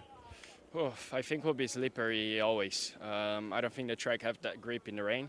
So yeah, it will be a hard one. Now it's already a bit hard to drive, so we see later. Yeah. Well, the time is there. That's what you needed in these wet conditions, obviously on slick tyres as well. But congratulations, well done, fastest in Group 3. Thank you. Thank you. Well, there you go. Good to see it. And now he goes out again on slick tyres on a drying circuit, and hopefully it stays dry there. Starting alongside Lewis Francis. Good results yesterday for Lewis from Australia, P6 and a P4 as well. Certainly looking forward to seeing what he can do. He had a really good weekend at Val d'Argenton in the Championship of the Future. Came away on top of it. Yeah. So, yeah, he's one to watch. Yeah, he's in really, really good form at the moment, is Lewis Francis. 7th in the championship points as well. I think the very definition of a dark horse in terms of the championship scenario. But again, a weekend where everything is so close. You could make some really, really big gains in the championship at the end of the weekend if you can keep that good form going. Freddie Lloyd starting alongside him on the second row of the grid. Finishes of 6th and 2nd yesterday for the Ricky Flynn Motorsport driver. Another young driver in very good form. Didn't make the final at Val d'Argenton, very much looking to put things right here this weekend. Yeah, certainly so. Well, let's see what will happen in this race. There you can see right at the back, tyre pressures being the biggest form focus there. There is Alexander Bondarev. His first race of the weekend resulted in a race win. Good to see the young Ukrainian back on fighting form right at the front of the grid here. Qualifying Heat 2, they didn't go fully his way. Did drop down to P20. Not the result he would have wanted. But today is another day. You can see there, slick tyres adorned. Everything is set. And the Premiers yesterday were actually looking really quick, weren't they? On a dry track, it looked like they'd really nailed the setup. Yeah, they've done some really good work across the course of the weekend of Prema. See there as well, notification on our screen that Daroca will start at the back of the grid due to having had mechanical assistance in this race. Daroca was meant to be starting on the 3rd row of the grid, so that is quite a big move. There he is. He is still there on the 3rd row of the grid, but I suspect everyone will pass him and then he will go. We'll have to see, but clearly not all is well there with his wagon, so I think he just needs a little bit of extra help to get it actually going. Indeed. The other thing I think with this race, I know, again, it's a qualifying heat. It's not the biggest race of the weekend, but you look through the grid, there are a number of championship protagonists in this race. We've already talked about Magato. We've talked about Francis and Bondarev. We've also got Joe Turney in this race. Miguel Costa, who's been a little bit out of sorts so far this weekend, starting in the mid-pack, and Finn McLaughlin as well, we've got to keep an eye on, who got the tyre choice right yesterday, but again starts in the 9th row of the grid.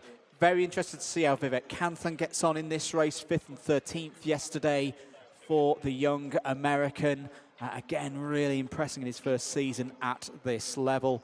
And very fast starts as well. He'll be looking for that again here in this 3rd round. He certainly will be. He'll have the close company. Well, he would have had the close company of Murilo Daroca alongside. There'll be a gap there now, so that gives him a clear opportunity to get that cut to the inside going into turn 1 at the start of that race. So he's actually in a really good spot there. But he does have to be careful because the road just behind will have the likes of Elliot Kaczynski for Todica and, of course, Joe Turney, who is fighting there. Joe Turney, who didn't have the best qualifying, again, was in the same group as, of course, Matthias Morgato in time qualifying, was caught out, slick tyres on a wet track, but came away with a superb result in that one. And in the qualifying heats, 4th and a race win yesterday. So, again, as a driver, you can expect to see come through the field here, even on a track that's difficult-ish to overtake on. Yep, has been in top form. He's top of the intermediate classification at the end of yesterday. Here's the grid then for the next one. Morgato and Francis on the front row. Lloyd and Bondarev, row 2. Murilo Daroca would start on row 3, but now starts in the back. Vivek Kanthan will still be on that 3rd row. Joe Turney and Elliot Kaczynski start on row 4. Jimmy Elias and Alpert Soy row 5. Starting in the mid-pack there, Miguel Costa and Xavier Avramidis start on row number 6. Row number 7 sees Gabriel Gomez and Radek Vavra. Then it's Alphonse Miertinen and Maximilian Rafalik. Row 9 is Marius Latke and Finn McLaughlin. Then it's Dominic Simic and Peter Stiller, Stilianos Kolovos and Pasco Tobias. Well, there would have been team radio there. It's just not come through at the moment, but you can see there gremlins happening on the grid there. Oh, and again. Vision, but 277 needs mechanical assistance, so we're going to let him all go, we're going to let him repair, we're going to tell him he's got to step back of the grid. There we go, just confirmation there. He needed mechanical assistance, and I think, judging by the water going in that radiator, there was no water in the radiator. And that's certainly not going to be good for an engine before it gets going. So that's a big oopsie there. Back of the grid then, as we were saying, you have Greek driver Stilianos Kolovos ahead of Pasco Tobias. Then it's Marcus Shilkunis and Nico Hanalate who rounds out the 24-kart grid here at the Slovakia ring. There you can see, look at that, nice and dry again. What's the rain radar looking like? I'm curious. I'm just going to see if there's another band of rain coming. What does it look like? Well, that's the one that's gone over us. There's still quite a bit of rain, pockets of rain around us, isn't there? So I expect when it's not the first time we're going to see a scramble to put wet tyres back on before the start of a race. Yes, indeed. So this one will be 13 laps once again for the OK category. A reminder of how things are looking in terms of the IC points. This is, of course, halfway through a rotation for all the drivers. Rillat's on 136, Drummond on 120, Montero 103. They're not in this race. The highest ranked driver will be a little bit further down off the order. Those are all drivers that top 6 have all completed the 3 races. Will be Joe Turney, best positioned on I think around 88 points, who's in this one. So it's all going to change yet again. Drivers getting into formation ahead of this one. Are we going to go green on this one? Yes, we are. Away we go then for 13 laps. Good start for Morgato. Good start as well for Freddie Lloyd down the inside. Immediately takes second place. Turney's also taken advantage of the start as well. It's up to P3. Down goes Lewis Francis to P4. Into turns 3 and 4 we go. Best start of all for Morgato. He'll be happy with that one. I did say this at Val d'Argenton. I get stressed out when Lewis Francis and Joe Turney are next to each other because they look absolutely identical. Turney now up into second place. Francis not able to do it. Down the inside goes Bondarev. Through as well goes the victory lane. Close quarter racing here. Wheel to wheel. Francis back through. Bondarev gets squeezed out wide as the rest of the train goes through. And that just shows how quickly you gain 1, you lose 4. Yeah, it's a tough circuit to get a rhythm on. We saw Miguel Costa and Gabriel Gomez coming through the order as well. Big day for Gabriel Gomez, was not at his lofty standards yesterday. This is a new day though, a good chance for him to come back through, and immediately Costa and Gomez have gained 4 and 5 places respectively. Jimmy Elias has had a good start as well, also up 5 spots. It was one of the best days of the season so far for the Frenchman yesterday. Can he continue that form into today? Here he is, 4th place at the moment, tucked up behind Freddie Lloyd, fighting there for 3rd. But look at the gap that Morgato and Turney have got here. Elias is going to go down the inside. Oh. Very close there between Lloyd and Elias. Elias has just about made it work. There's Vivek Kanthan coming through as well. And here is Gomez. Well, finally, the real Gabriel Gomez seems to have arrived in Slovakia. This is more like it. He's charging through the field. Exactly what he needs, but there's contact right on that rear bumper. Lewis Francis goes up and half spins. He's still in that pack, but all that nearly ended in tears. Right, now keep an eye on this driver who's leading this one. This is Freddie Lloyd. His car does not look comfortable at all. Look at it. It's all over the spot. Watch him coming into the corner. Turns in, back steps up. It's just, it doesn't look like it wants to grip. It's understeering. It doesn't look like it's set up at all for these conditions, and it looks like he's really struggling out there. Bondarev going wheel to wheel again, gets past Miguel Costa. Here comes Gomez down the inside of Bondarev as Costa tries to follow through as well, but is unable to. Bondarev now goes in the middle of the two of them as he tries to fight through this field here. But Gomez, yeah, like you were saying, superb run on this one, really showing his fine form. There is Finn McLaughlin now, right behind Elliot Kaczynski. They're 10th and 11th as they go through. They are really pushing themselves through. Of course, McLaughlin winning a qualifying heat yesterday on a drying track, won by some 23 seconds from the rest of the field, or 13 seconds, I should say, from the rest of the field. But eyes on this battle here. Morgato sets the fastest lap of the race. He's breaking away from Turney. That gap, half a second. Then it's Jimmy Elias, Lloyd, Kanthan. Then it's this battle here. This is P6 downwards. Gomez, Bondarev and Costa. The other key thing right now for the drivers, particularly when they're in these battles going back and forth with the overtakes, in terms of track performance, it's a single line at the moment.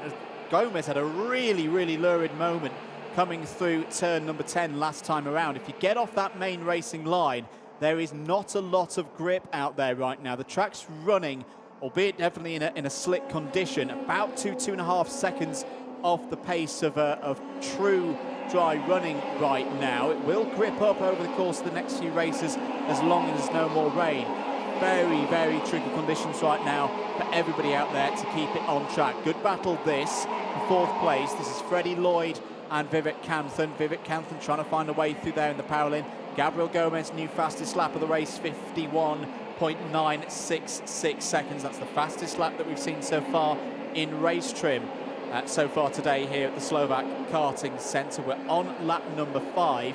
Who else is moving up through the field? Xavier Avramidis is up 3 in this one. Marcus Shulkunas also having a good run here. He's up 8 spots to 15th place. Peter Stiller as well, another one of the VDK Racing team on the move, is up 7 spots to 13th. There you can see the battles happening still thick and fast throughout the field. Turney slowly closing in as looking to the inside. Was Vivek Kanthan not able to get that move done. As Marcus Shulkunas sees a warning flag. He will not like that at all. He's down in the order. He's in P15 at the moment. So he's struggling a little bit and struggling a little bit more. Here's back with the race leaders. Morgado and Turney. Gaps down to 0.3 of a second now. Morgado's under pressure from Joe Turney. These two here, well, you've got former world champion against someone who is still waiting to be crowned that title, but still beautiful stuff in the senior category here. Two drivers who know each other very well. They've raced each other across well, every continent that they can find a race on, pretty much, and it's going to be interesting to see how they go at it across the course of the next 7 laps. Morgado very much aware that Turney's there. He saw that little check over the shoulder from the Brazilian. Let's have a look at a replay. This was Kanthan down the inside of Lloyd. Textbook manoeuvre there from Vivek Kanthan up to 4th place. Gabriel Gomez has also got through past Freddie Lloyd now. Another new fastest lap of the race from Finn McLaughlin, 51.435, using that experience he had yesterday where he had that inspired tyre choice to take the final win of yesterday's qualifying heats, put himself back in contention for the major points in the intermediate classification. That I see right now would be going the way of Morgado. He'd be taking the lead of things away from Joe Turney as things stand by 6 points. So if Turney can get ahead, that would flip that situation on its head. Villarts at the moment in the live points is in between them, 2 points behind Morgado, 4 points ahead of Turney. Yeah, certainly so. But this battle here, super close between the two of them. Lots is going to happen over the course of this race. Team Radio. Post 7230. Contact on 278. Gains of place. Warning 230, please. Well, there you go, confirmation warning flag, contact between drivers and action between these two as well. While we were listening to that, Morgado and Turney going wheel to wheel and fighting their way through this track. It's allowing Jimmy Elias to close in. This is not what Turney wants. 2's company, 3 is a crowd as they make their way back onto the start-finish straight. It is line astern, but now Turney is going to have to defend here from Jimmy Elias. But Elias, I think, needs to be clever here. He knows that Turney can close in on Morgado. If he stays behind and pushes him along, they will close back up, and Elias will definitely have a chance of fighting for the lead. Absolutely. This is a really important lap, I feel, in this. Oh, you can see Elias is having a think about it into turn number 5. Turney's got to keep this track position, I feel, on this next tour of the circuit to just pull himself back to Morgado. He saw the way Morgado closed the door as well 1 lap ago. No love lost between these two into turn number 12 and 13. We go once again. Elias is down the inside. He's gone for it. He's got it. He's made it work. Great move from Jimmy Elias. Really is in good form this weekend. That's him back up to 2nd place once again here in the qualifying heats. Question is, can he close the gap up to Morgado? Remember, he did catch up to these two. That's only because they were scrapping. They're now not scrapping. Has he got that outright pace to close that gap? We'll keep an eye on it. It's half a second. I'm going to say yes. I think Jimmy Elias has been absolutely superb this weekend. So I think that gap will close down already. Yeah, look at that. It's less than half a second now. So instantly, he's on the attack here is Jimmy Elias. He's not wanting to waste any time. He's up 7 positions. He is on fire here right now. Yeah, he's having a really strong run so far in these conditions. He's enjoying the changeability of them. Closing in now on Morgado. He took a 10th out of the Brazilian's lead in sector number 1. He took another 10th out through sector number 2. He's going to be sat right in the slipstream now. It's not the circuit with the biggest slipstream effect, especially compared to some of the other circuits that we've been to so far this year, but particularly down that main straight, trying to set a move up for turn number 3. Perhaps it's a bit too far back this time around. 3 laps to go, including the one that we're on.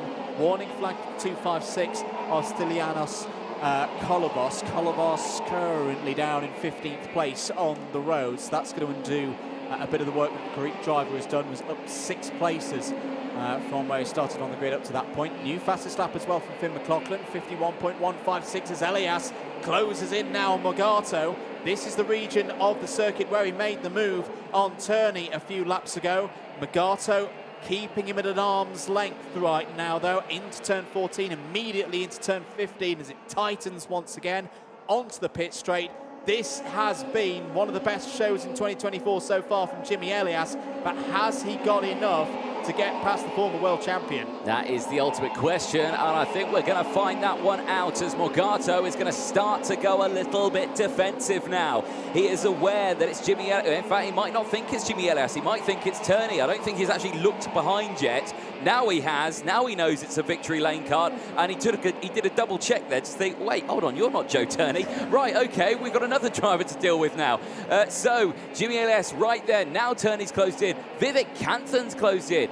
Really impressed us this weekend, has Vivek Kanthan. Oh, but he's made contact with Joe Turney, and Turney's furious at Vivek Kanthan. The contact between the two of them that has scuppered their chances of going for the lead here, but it hasn't for Jimmy Elias as they go once again wheel to wheel. Morgato squeezes him out wide as we go on to the final lap of the race. It's still Morgato who leads Jimmy Elias, but for how much longer? And with the way this race is going, don't count out Gabriel Gomez, because Gomez is right there in 5th place. I think for Kanthan, it's a simple case of being off the racing line. Didn't have the adhesion between tyre and tarmac on the brakes. Morgato working really hard now to keep Elias behind him.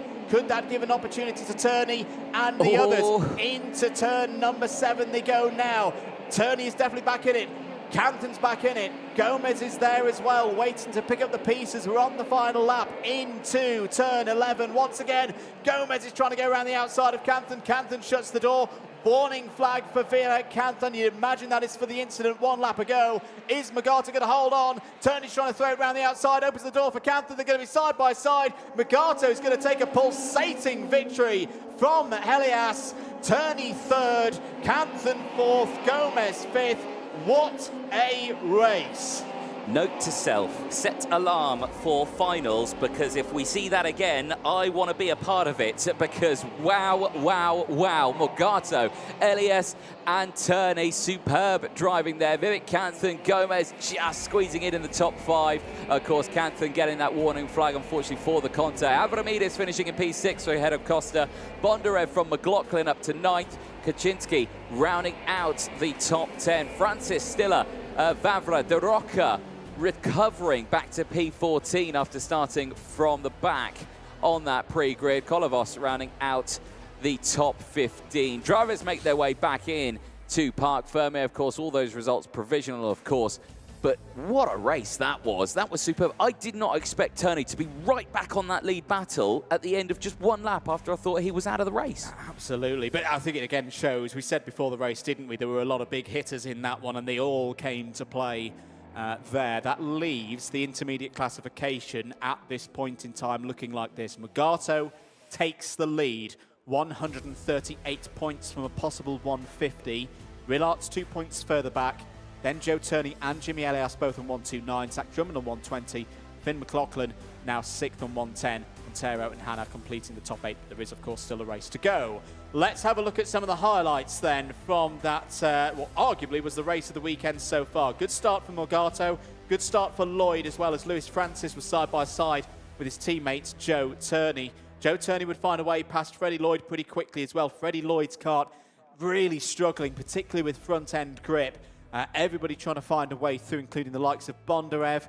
Francis, once again, the 253 of Jimmy Elias also on the scene. And we saw the return of Miguel Costa and Gabriel Gomez as well, them looking much more competitive in that race. Jimmy Elias went on the move down the inside of Lloyd on lap 2 to break away from the rest. There, side by side, Gomez and one of the Kart Republic's Lewis Francis. That was a really close moment for Lewis Francis through sector number 3. It was going on everywhere you'd look as Bondarev got past Costa. Gomez then returned the favour as well, gaining 2 positions in all of that one. It's good to see that Gabriel Gomez, it's been a tough weekend so far for him and CRG, but this feels like one of those races where they probably turned the page. Yeah, exactly. And I mean, this is what we were seeing. That was the first change of the lead, turning down the inside through turn 7. Reactionary overtake back at turn 8. That allowed Jimmy Elias to close back in.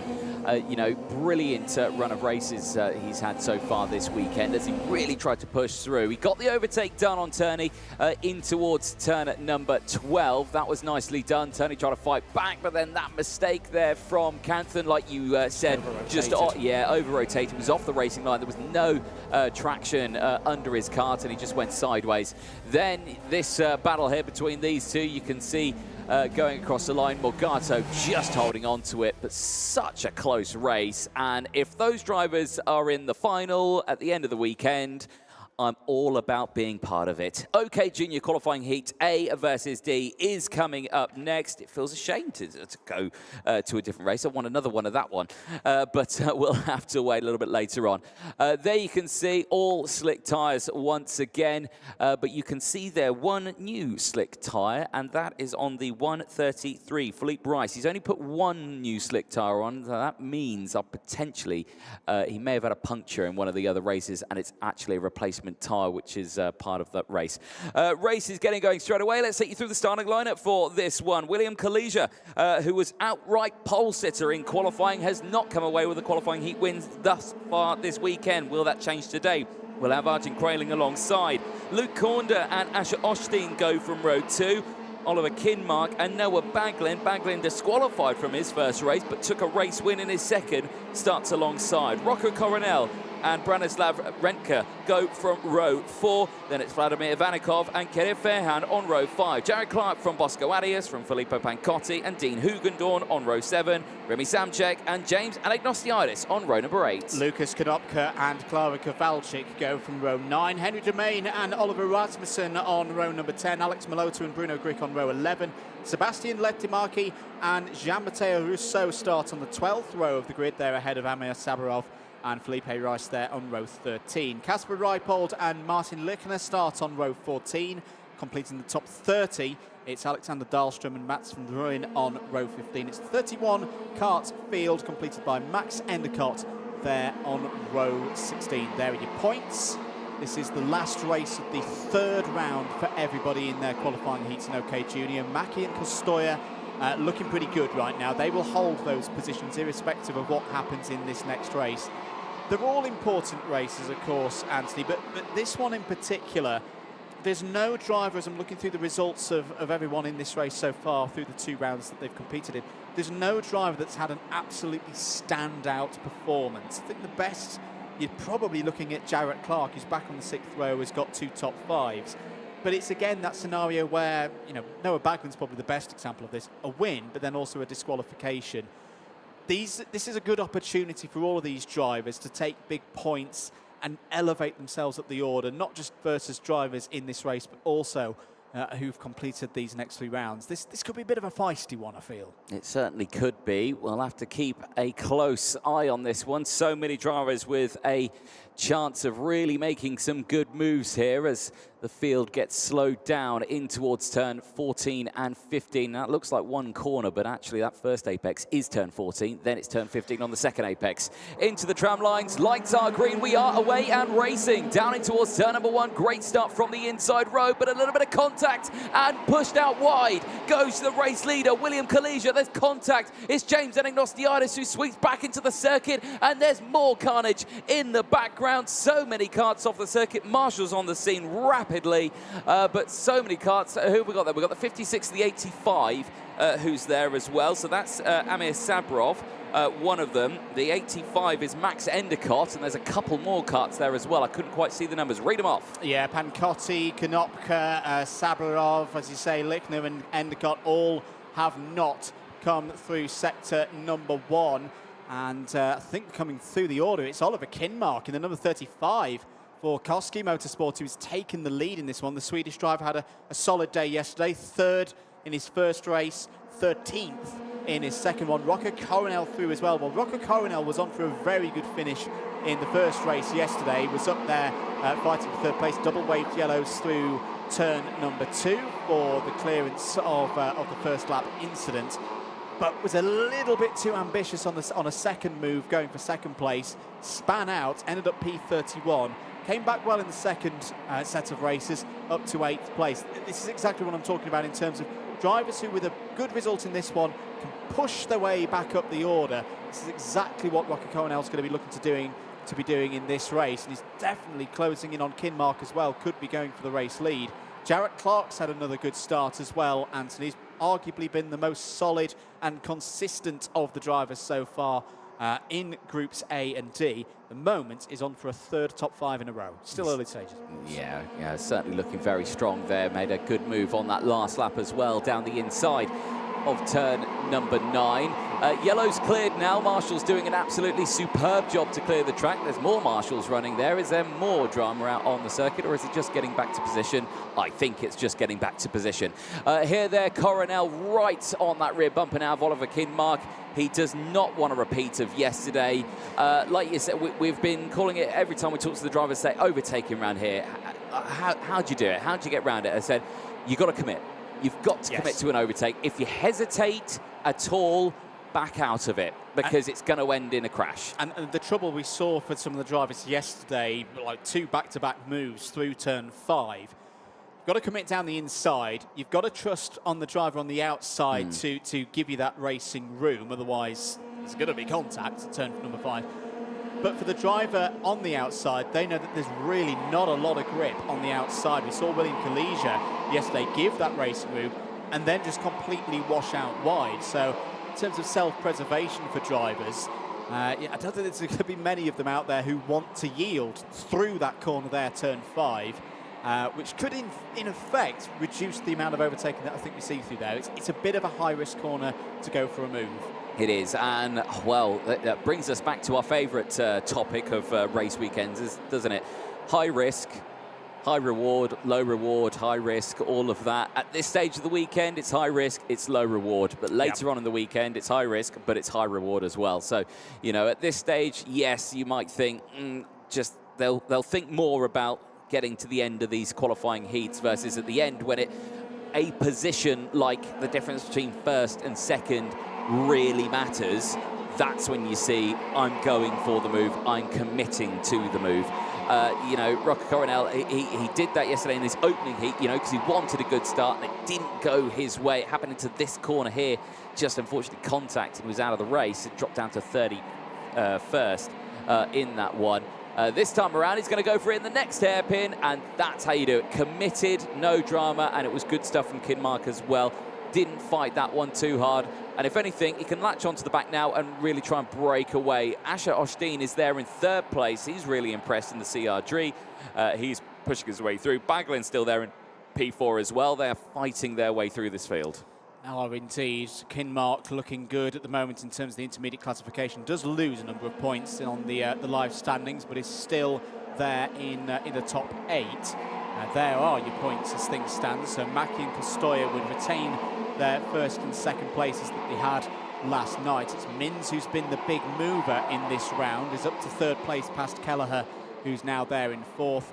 Waltz and Schaufler 5th and 6th. Remember, of course, the first haul of championship points will be awarded at the end of the qualifying heats today. It'll be 25 championship points that go to the driver who's on top at the end of the 5 rounds of qualifying heats. Coronel now pulling away from Kinmark. Kinmark, I think, now is going to have to be thinking about what to do with Asher Osteen behind and Noah Baglin, because they are closing in. And they were only on lap number 6, of course. Let's have a look at a replay. This is into the final couple of corners.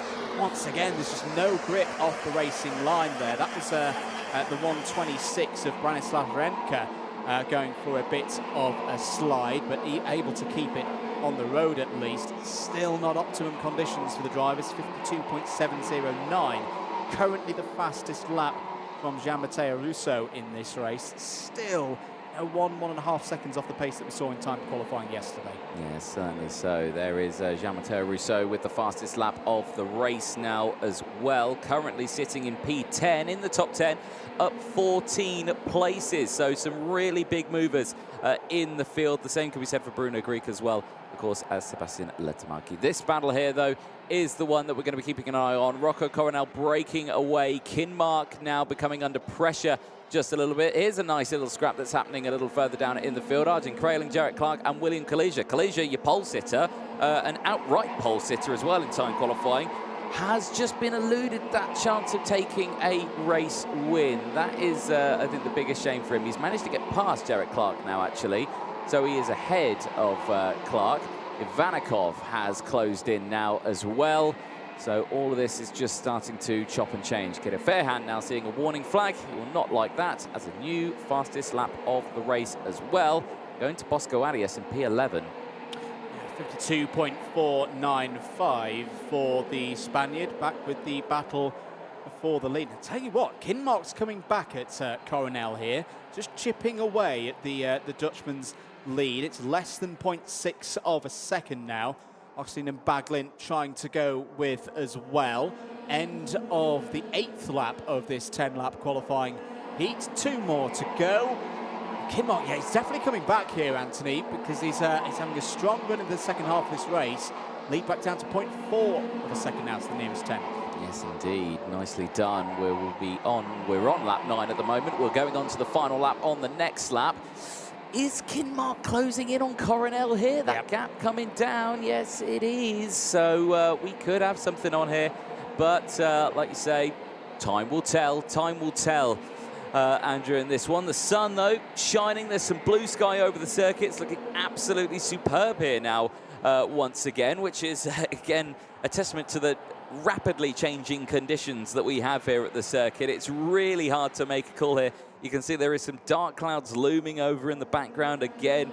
We're still not out the threat of rain, but as we go on to the final lap of the race, Coronel still leads by 0.3 of a second. It's quite a change from last night when we had the thunder and the lightning. That was fantastic, wasn't it? And I tell you what else has been a change. The form for Kinmark this weekend. We've got to remember, this is a driver who hasn't made a final so far this year. Coronel has not been outside of the top 10 in any point stage, including taking the win, of course, in Spain for round number 1. I've been really impressed with Oliver Kinmark this weekend. A huge upturn in performance from him and the Koski Motorsport. I'm going to put it down to the new livery. I do like the new livery because it's got a little bit of red in there. You can tell the difference now between it and a victory lane quite nicely.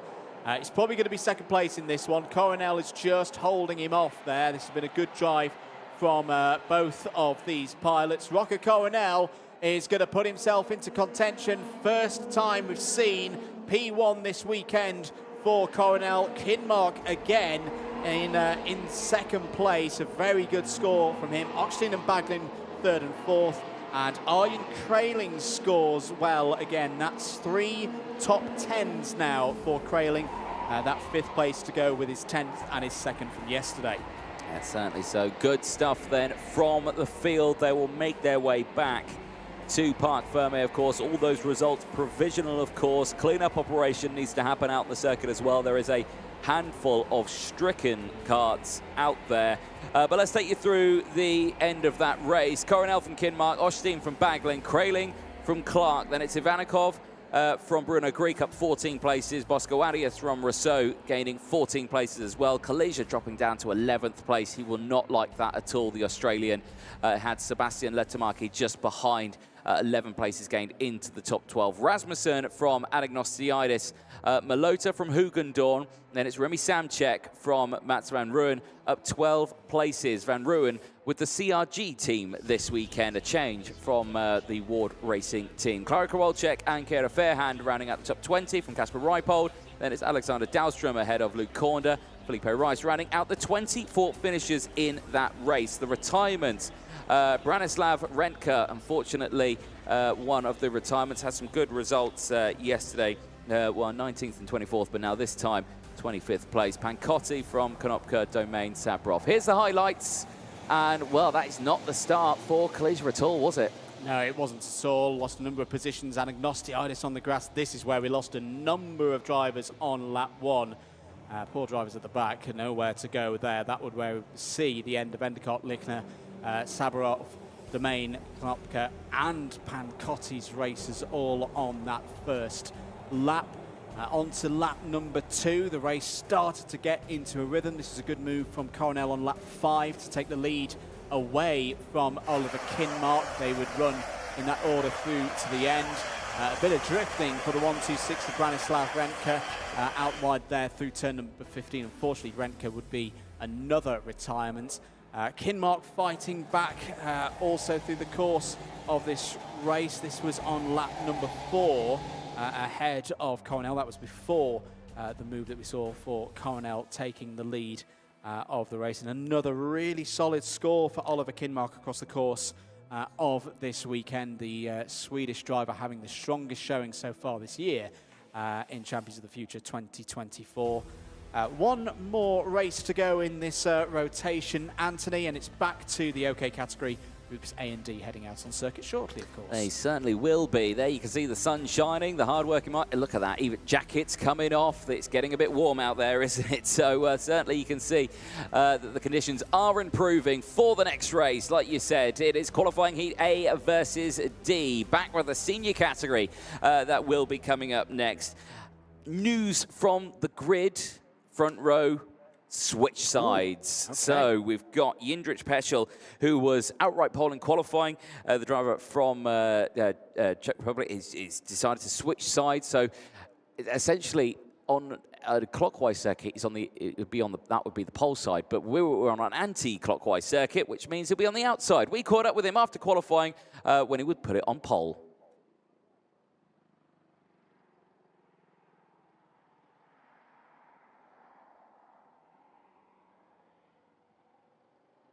I don't think anyone expected that one, but what a time. Talk us about the session.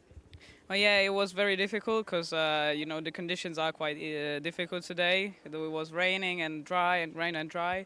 So, yeah, I knew that in dry we have a really good pace. Basically, I live 2 hours from here, so it's my close track. And, yeah, pretty good position, pretty good pressure as well. Last lap, made it without mistakes, and I really like my lap.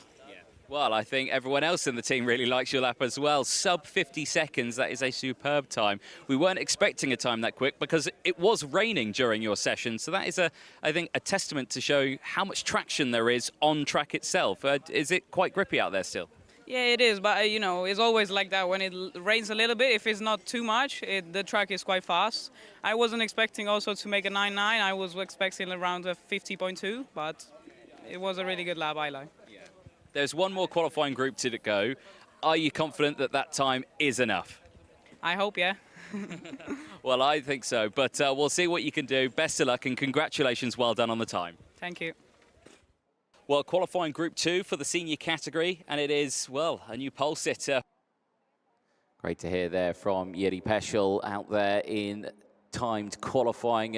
Like you say, he was surprised about the time that he set as well, because it was raining and he was on slick tyres, but the track just hadn't flicked over to those horrible conditions. There he is on your screen starting this one, but he has decided to switch sides. He is not going to be starting on the, as they look at it from a driver's point of view, the left-hand side of the grid. He is switched to the right-hand side of the grid. But as we look at it on the broadcast, he'll be on the left-hand side of your screen versus the right-hand side of the screen. It's a bit confusing, but yeah, he's basically just switched sides, basically. And he did this yesterday. He did. It works well. So he's got experience from starting on that driver's right-hand side. And we're looking for a good old sweep through. And I think as well, with the way that the track's driving at the moment, it's in that rubbering in phase. Wanting to be on the racing line for that first corner is probably what's going through Peschel's mind right now, to just be able to take the speed through the corner and take advantage around the outside. It's a risk, but I think it's a risk worth taking. Here's Scott Lindblom starting second on the grid. I've been really impressed with Lindblom this weekend because he's stepped up to the senior category. We've seen him racing, of course, earlier in the year in the OK Juniors. But based on the results that he's had so far this weekend, you wouldn't know that this is his first weekend at this level. Second on the grid for this one, indicating a good time qualifying. Third and fourth in the race results so far for Lindblom this weekend. And of course, a switch to the Fusion team as well. After making that change, he's a well-known driver that has been with the Tony Kart outfit for such a long time. He's switched over, of course, jumping into the Fusion outfit, and I think it's really gone well for him. Delivered some really good results. There is Andrea Dupe in the 298. Again, also some good results, a P6 and a P14. Another driver part of the Prema team.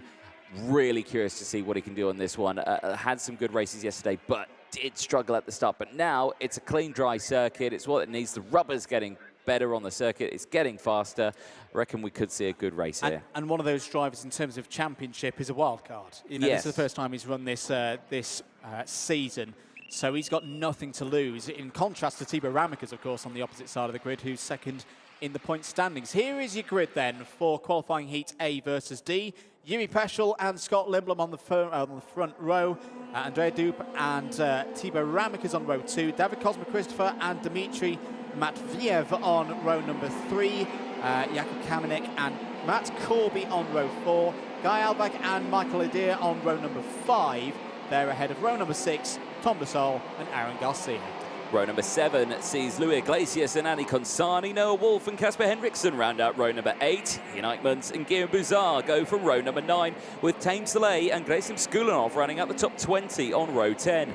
Ludovico Busso and Jensen Graham go from row 11, with Hugo Radumet and Wojciech Travuska on row number 12. Ivo Brasada rounds out the top 13 rows. Ivo Brasada, who yesterday in the final race of the day went from the back of the grid to finish P2 because he went on slick tyres on a wet track. Everyone else went on wet tyres. The track dried out. He came through the field and he came second place. It was a roller coaster of emotions. He was off the road during the formation lap, but he held with it and drove through the field fantastically to take that second place. Formation laps underway here. Here's your rain radar, a little bit of a wider look this time, so you can see that we're sat in the middle of some swirling showers at the moment, so that's good news for the drivers. No immediate threat of rain, but it has been a stormy weekend here. We're just east of Bratislava, not too far from the capital here in Slovakia. But right now, best race conditions, we'd say, of the weekend so far? I'll knock on wood and say yeah. I'll go with that. It looks pretty nice out there. I'd certainly like to be out there racing right now. It looks pretty chipper. Here we go then. Drivers making their way in towards turn at number 10. Yellow flags waving. Drivers due to slow down now. You can see the red line there on the circuit. Drivers will not be allowed to overtake past that point. They have to be in formation, ready to go. And of course, the change of sides. Lindblom will have effectively the inside line going into turn at number 1. But of course, Yuri Peschel will have the advantage because he will start ahead of Lindblom. But we'll see how it goes here. Into the tram lines. Are we going racing this time around? The answer is yes. Here we go, down towards turn 1, and immediately Yuri Peschel holds on to the lead of that one, sweeps across. That front nose is clearly more comfortable with starting on the outside of this racetrack in towards turn 1. The rest of the field slot through. There's a bit of contact, and off the track goes one of the VDKs. It is the 309 of Matt Corby, and he is out of this race unless he can get that one restarted. Now, who was the contact with? I'm just I'll try and work that one out, but I am not sure who it was with. It may have been Jakub Kamenik, I think, but we'll see if we can get a replay of that. Real shame for Corby. 17th and 19th yesterday in his races. He needed a good one in this third round. That is going to be a bit of a tall order to make it through to the final now come Sunday. End of lap number 1 then. Let's count through. Peschel leads. Lindblom in second place. Dupe there in third place ahead of Matviev. Ramekers with work to do there in 5th place. Good start as well for Michael Adair. Been on strong form so far this weekend. A gain of 4 places on that first lap. The Italian is up to 6th rather. Yes, indeed. Nice train starting to form then on these opening laps, and a nice getaway for Yuri Peschel, really looking strong here. at the moment. Big send down the inside for the CRG. That is a huge move from Michael Adair on Timo Ramikers. I don't think Ramikers was expecting it, but he gets back past again, and he'll have to try again once more. There you can see them all closing it, and then now you've got the Sodi kart trying to get involved in this one. I think is that Andy Kansani, who's really filed his way through this race.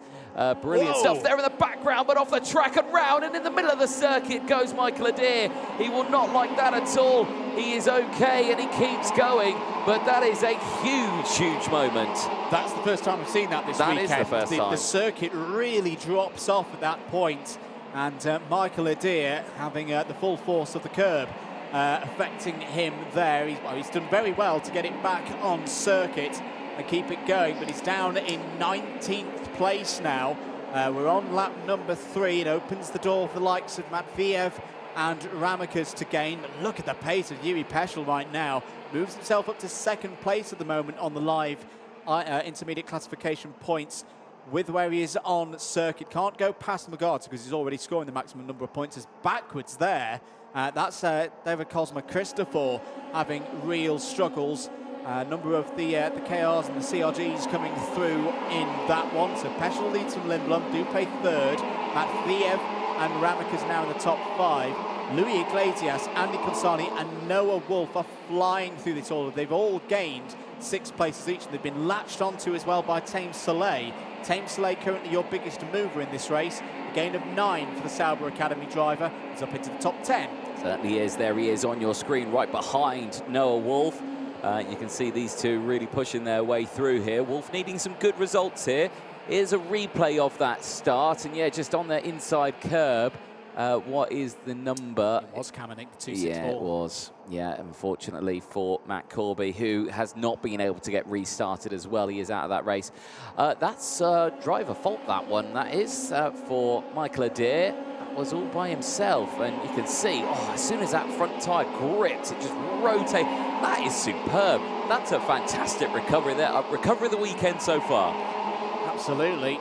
He's down in 21st place right now, though, is Michael Adair, and time potentially running out now to get back up into the top 15. Andy Kansani is setting some good pace at the moment, 51.575.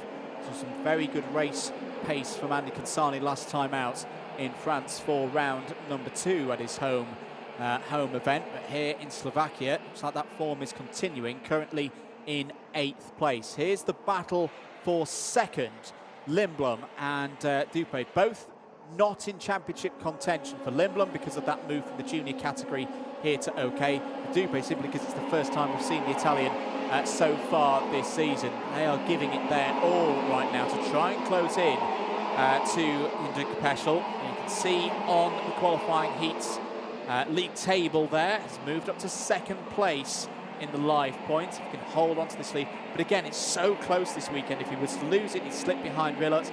Not quite fall behind Turney and Elias, but lose the vast majority of his advantage currently over the drivers in 4th and 5th places. Still very much all to play for. So we go into the 4th and 5th rounds of the qualifying heats this weekend at the Slovak Karting Centre. Remember, it's 25 championship points, same in OK as it is in junior. 25 championship points to the driver who emerges on top in the intermediate classification at the end of all of these qualifying heats. Certainly is, and it is close in that at the moment. I mean, I love it. 138 for Magato. He's leading the way at the moment. But 136, Peschel, Rillarts, they're on 136. Then you've got 129 for Turney, Elias. They're on the same points as well. Then Lindblom's only, 5 points behind that as well. So, it is superb to see how close the IC is. And it means that going into the Super Heats and Finals, we just don't know who's going to be in pole for them. It's all going to be an exciting weekend. The seniors are looking for good. And we've still got Mugata versus Peschel to come. That's one of the races That's later on this afternoon. As down the inside, Dupé on Lindblom there. Coming through is Andrea Dupé in the Prema Racing entry. Brilliant move. Has Lindblom got something in response? Lindblom checks over the shoulder to see where Dmitry Matviev is and just elects to stay there right now.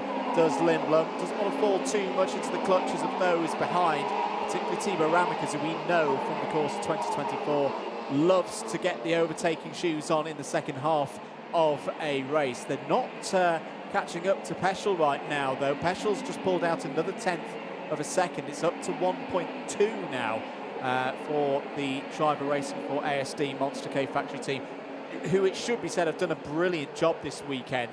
The satellite team, racing at the moment on a CRG, but planning going forward to develop a little bit of their own take on that chassis. They've really got that kart tuned in for good performance this weekend. They certainly are. There'll be a satellite team that, at the moment, that changes to a factory team. So yes. It's literally just one of those at the moment, which is why they've dubbed themselves a factory team over the course of this season. But like you say, really, really strong performance, as you've alluded to. They're just behind Matviev and Ramikers. They're having a good little scrap just behind this battle for second place. Here's someone who's not having a good fight. That's the 282 Paralin. Unfortunately, that is Jensen Graham out of this race, the driver from the United Kingdom. Is this how it happened? Well, this is action further on. Yes, it is how it happened. Well, there was an incident ahead with the two CRGs, then unfortunately, that cut just said, no, I'm not going any further. I think that may have knocked the chain off, or something may have broken on there. Yeah, clear loss of drive for Jensen Graham. He's having a tough season so far, and he's having a tough weekend as well. Had difficulties in timed qualifying. Back with our battle for second place. Dupe, Lindblom, Matviev, and Ramikers second down to fifth place. They've got a 2-second advantage over Andy Consani there in sixth. Louis Iglesias coming back through. Does very much seem like the CRGs have got a bit more pace this weekend. The factory team really seemed to be struggling yesterday, but as down the inside goes Ramikers on Matviev. Great overtaking yet again from the young Belgian.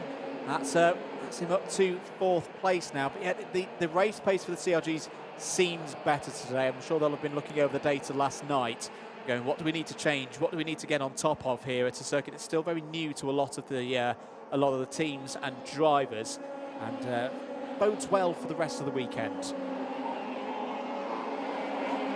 Well, let's see what happens here with only a couple laps left to go in this race. Ramikers looking very strong here. Lindblom has not dropped off the back. He's still in fine contention here for a chance of second place. I don't think he'll have the time to close in to Peschel if he does get past. Replay here, incident at the start. Post 3, lap 1 is a report for 254, contact on 309. So 254 on contact there with 309. Now 254 is actually Guy Albag. So is there contact between contact, a concertina effect there? Was someone hit into someone and then forward they went? That was so potentially, yeah. Race control obviously can watch back those incidents and super slow-mo them down. They can watch it from 10 different angles. They can see exactly the moment someone hit a brake pedal or not. And, you know, it's really fantastic to see the race control room, to see how many cameras they've got around there. Indeed, it gives a really good insight into things that we don't have here in the commentary box, and hard work continuing in that region. Back once again with our battle for second place, and Ramikers closing in now on Scott Lindblom, and I just get that feeling that Ramikers is going to go for a move here. Lindblom a little bit weak. Oh, he's having a bit of a squirm there. That was a big squirm. Turn number 14, and looking under pressure now from the driver second place in the championship going into this weekend. He's looking down. Has he got a puncture? I wonder whether there is, some kind of handling problem right now for Scott Lindblom, because his pace seems to have gone completely. Whether it might be a slow puncture, perhaps, because it's not, an elimination or anything like that. I think it's that. I think it's that right rear tyre on the kart. He keeps looking down at that one. He's looking down at it again. And I think you're right. I think it could be a slow puncture here, because, look at it now. It's crabbing. It's going awful for him. He keeps looking at it. And, like you say, he's tumbling backwards here. We are on the final lap of the race, so he's going to keep it going. Can he make that kart last to the end? But clearly something is amiss. Can Ramikers take advantage of this with a chance around the outside here, maybe with a switchback? I don't think the answer is going to be yes. Checker flag goes out. It goes out to Peschel. Yindris Peschel takes He takes, is that his first win of the weekend? No, that's his second win of the weekend. He takes another qualifying heat win after a win and a fifth earlier on. Andrea Dupé takes second place ahead of Scott Lindblom. Lindblom just holds on to third place, but I do want to have a good look at that tyre if it's possible. Can we zoom in on it? Is it okay, or is it causing a little bit of issues? Oh, you can see the rear axle picking up on the inside there. That's definitely not what you want in these kind of conditions, but fair play to Scott Lindblom to be able to hold on to that result. Peschel from Dupé, Lindblom, Ramekers and Matviev. That is your top 5. Kansani, Iglesias, Albag, Cosmo Christopher and Soleil all get in the top 10. Good drive as well from Casper Henriksen to 11th, Ian Eichmann's 12th, and Ivo Besteira, another great drive, your biggest mover in that race, up 12 spots to 13th. Noah Wolf and Aaron Garcia completed the top 15. Guillaume Buzard, Michael Adair, Tom Dussol, Gerasim Skulanov and Hugo Rayamets all in the top 20. 23 finishers in that one. Ludovico Busso, Jakub Kamnik and Wojciech Sadruszka, the last of them, 2 retirements. Jensen Graham with a loss of drive, and Matt Corby on the first lap. But there's your race winner. Really good form this weekend. Yves Peschel, a second victory out of 3, elevates himself to second place in the intermediate classification points tally, 2 points behind leader Matheus Morgato, and a 1v1 on the front row between those two still to come later on this afternoon. Rillarts will be third at the end of the third round ahead of Turney and Elias. Let's have a look at some of the highlights from that last race. There were many of them down the inside. It was a good start for Peschel at the start of that one. In the midfield, little bit scrappy, but everyone getting through turn 1 nice and clean. You come to the pinch point here, but then right here at turn number 3, there was a little bit of contact there. You did just see it right there, and it was a Kart Republic kart, and yeah, that may have been, oh man, Guy Albag there with the radio report from race control. Big send from Michael Adair at the start of that one. I think even he wasn't expecting it. It was like, I think that was a, oh no, I'm committed. That was one of them down the outside of like, we're just going to let the racing gods take the wheel, and they were definitely at the wheel of this one. A brilliant recovery, but unfortunately for Michael Adair, he'd lose all those positions that he gained and would finish P17 in that one. Difficulties as well for David Cosmo Christopher, but would come back to finish in P9. Loved this move from Andrea Dupé down the inside to take second place away from Scott Lindblom. This is where we lost Jensen Graham. Simply wrong place, wrong time. There's nothing Graham could have done about there. Something expired, and that was the end of the Parallel Motorsport Drivers' Race. Certainly was. This was Ramekers going down the inside of Dmitry Matviev nearing the end of the race. But the winner would be Yves Peschel, who would take his second qualifying heat win of the weekend. Like you said, just 2 points now behind Matheus Morgato in that intermediate classification. OK, juniors are coming up next. It's over to groups B versus E. These will be the last time we see the juniors out before the lunch break. Then we take a break after the senior race, and then we go into the second half of the day. But it is them coming up next. And again, looking forward to this one. We've got Filippo Sala, we've got Christian Costoya starting this one on the front row of the grid. 2 very strong names this weekend. 2 drivers who have won qualifying heats, and we're back now to where we were earlier on with other drivers. But we did catch up with Filippo Sala at the end of qualifying. Here's what he had to say.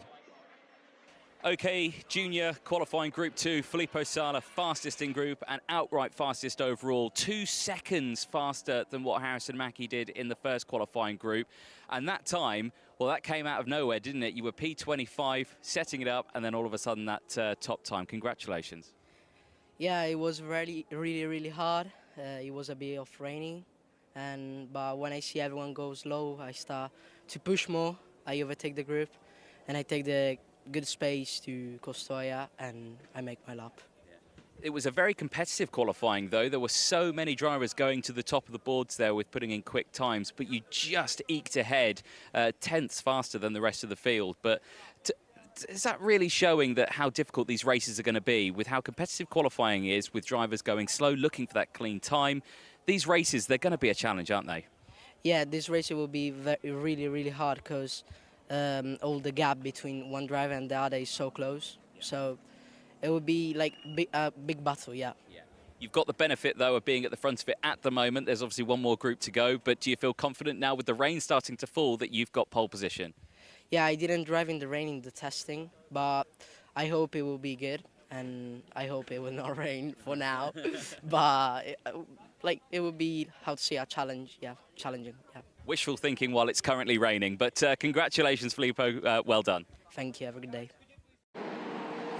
Well, good to see that Filippo Sala in high spirits after time qualifying, and I'm sure he'll be in high spirits after this one. Let's take you through the starting lineup. Drivers already out on circuit. Filippo Sala and Christian Costoya on the front row of the grid. Sebastian Mins and Jus Mulder on row 2. Andrea Mani and Devin Waltz go from row number 3. Jack Iliff from Felipe Paletta go from row 4. Then it's Marcel Cebu and Daniel Kelleher on row 5. Boris Lysin from Mariano Lopez. Then it's Arben Carrier-Osman and Nicholas Schaufler on row 7. Martin Todt and Lev Krutelov ran up row number 8. Manuel Miguez and Kanish Grau go from the 9th row of the grid. Sky Parker and Ethan Lennon on row 10. Louis Cachet and Alex Martinez on row 11.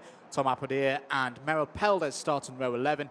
Ili Christian and Jacopo Martinez start on row number 13. Tobias Jenny and Zhang Jose on row 14. Jensen Burnett and Florentine Hattemer on row 15. The 31 kart field is completed by Alexander Chartier there on row number 16. There are your qualifying points. This is the start of round 4 for the OK Junior category. Mackie on top after 3 races each on 150.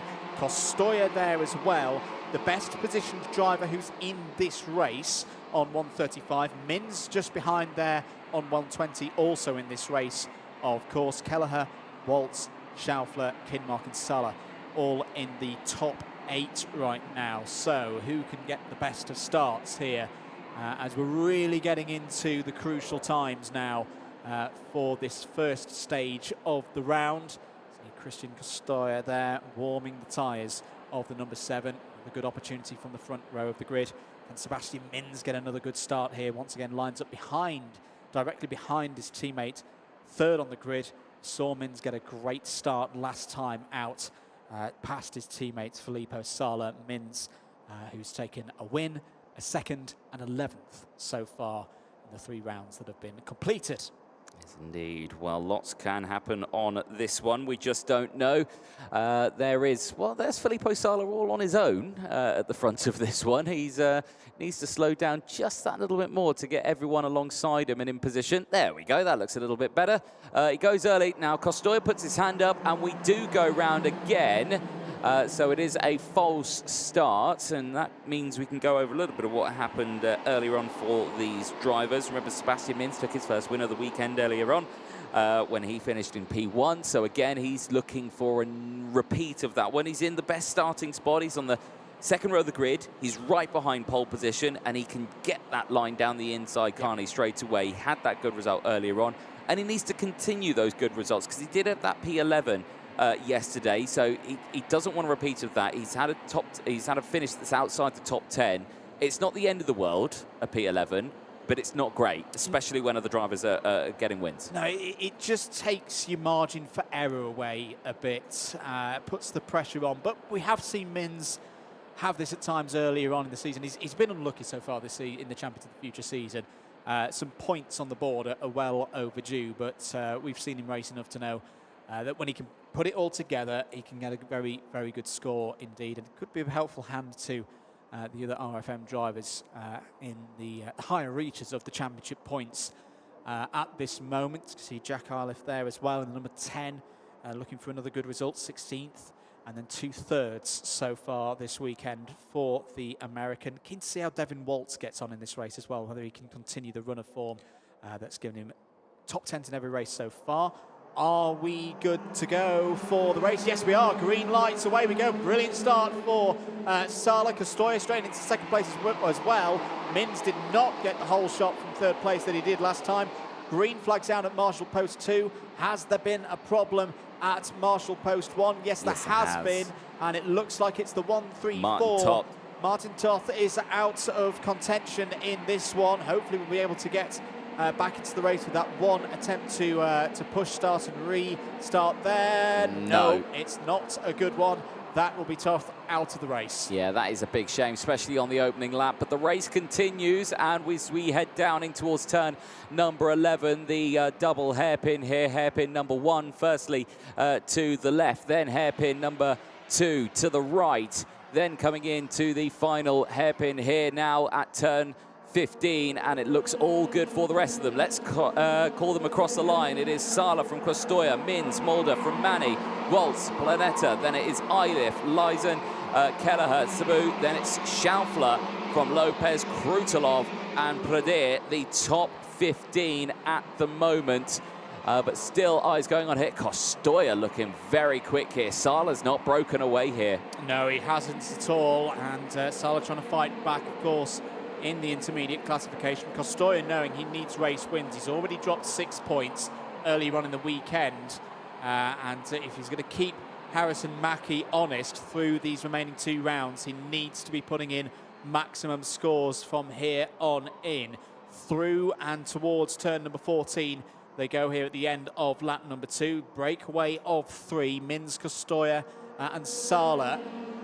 3rd, 2nd and 1st. Andrea Marni's had a good run so far. He's up to 4th place. Eli Christian also on the move. Anthony has gained 11 places so far. He's up to 14th. Certainly is. We'll keep an eye on that progression as the race goes on. All a little wide there from Sebastian Mins, pushing maybe a little bit too hard on that accelerator.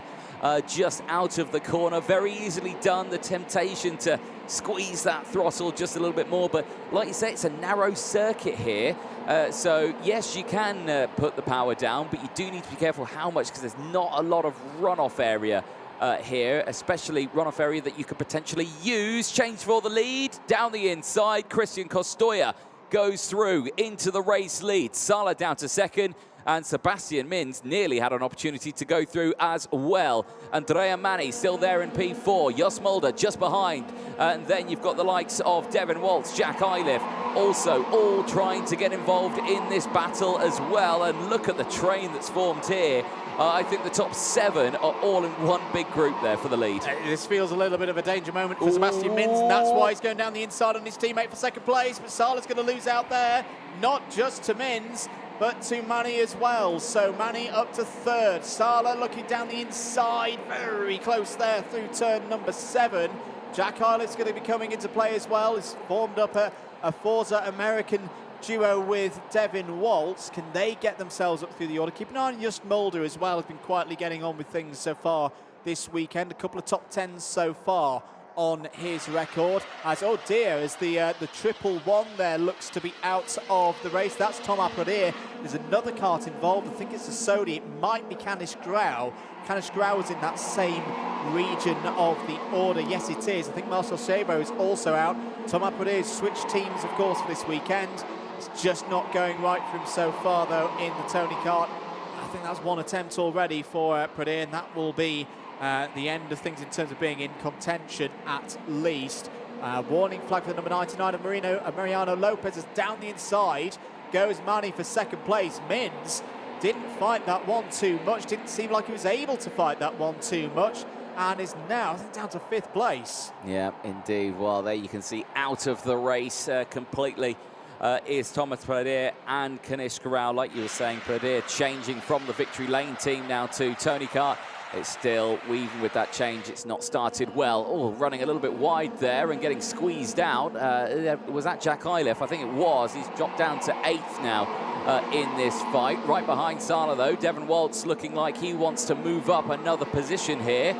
Thinks against it going in towards turns 3 and 4. Is he going to have a chance here through turn 5? It's tricky to get it done. He thought about it, then backed out of it last second. You just saw that nose dip to the inside, then he pulled out of it almost immediately before he committed to that move. And again, still not going for it right now. Kostoya breaking away, 1 second clear ahead of Mani. There you can see that 2nd place battle there of Mani, Sala and Waltz just concertinaing up as they go through. Now Devin Waltz is going to go for it on Filippo Sala. Moves up into 3rd place as he tries to close in on his fellow Forza Racing driver teammate. Just up ahead, and the likes of Andrea Mani. Just behind, though, Sebastian Mins is closing back on, and his teammate Filippo Sala.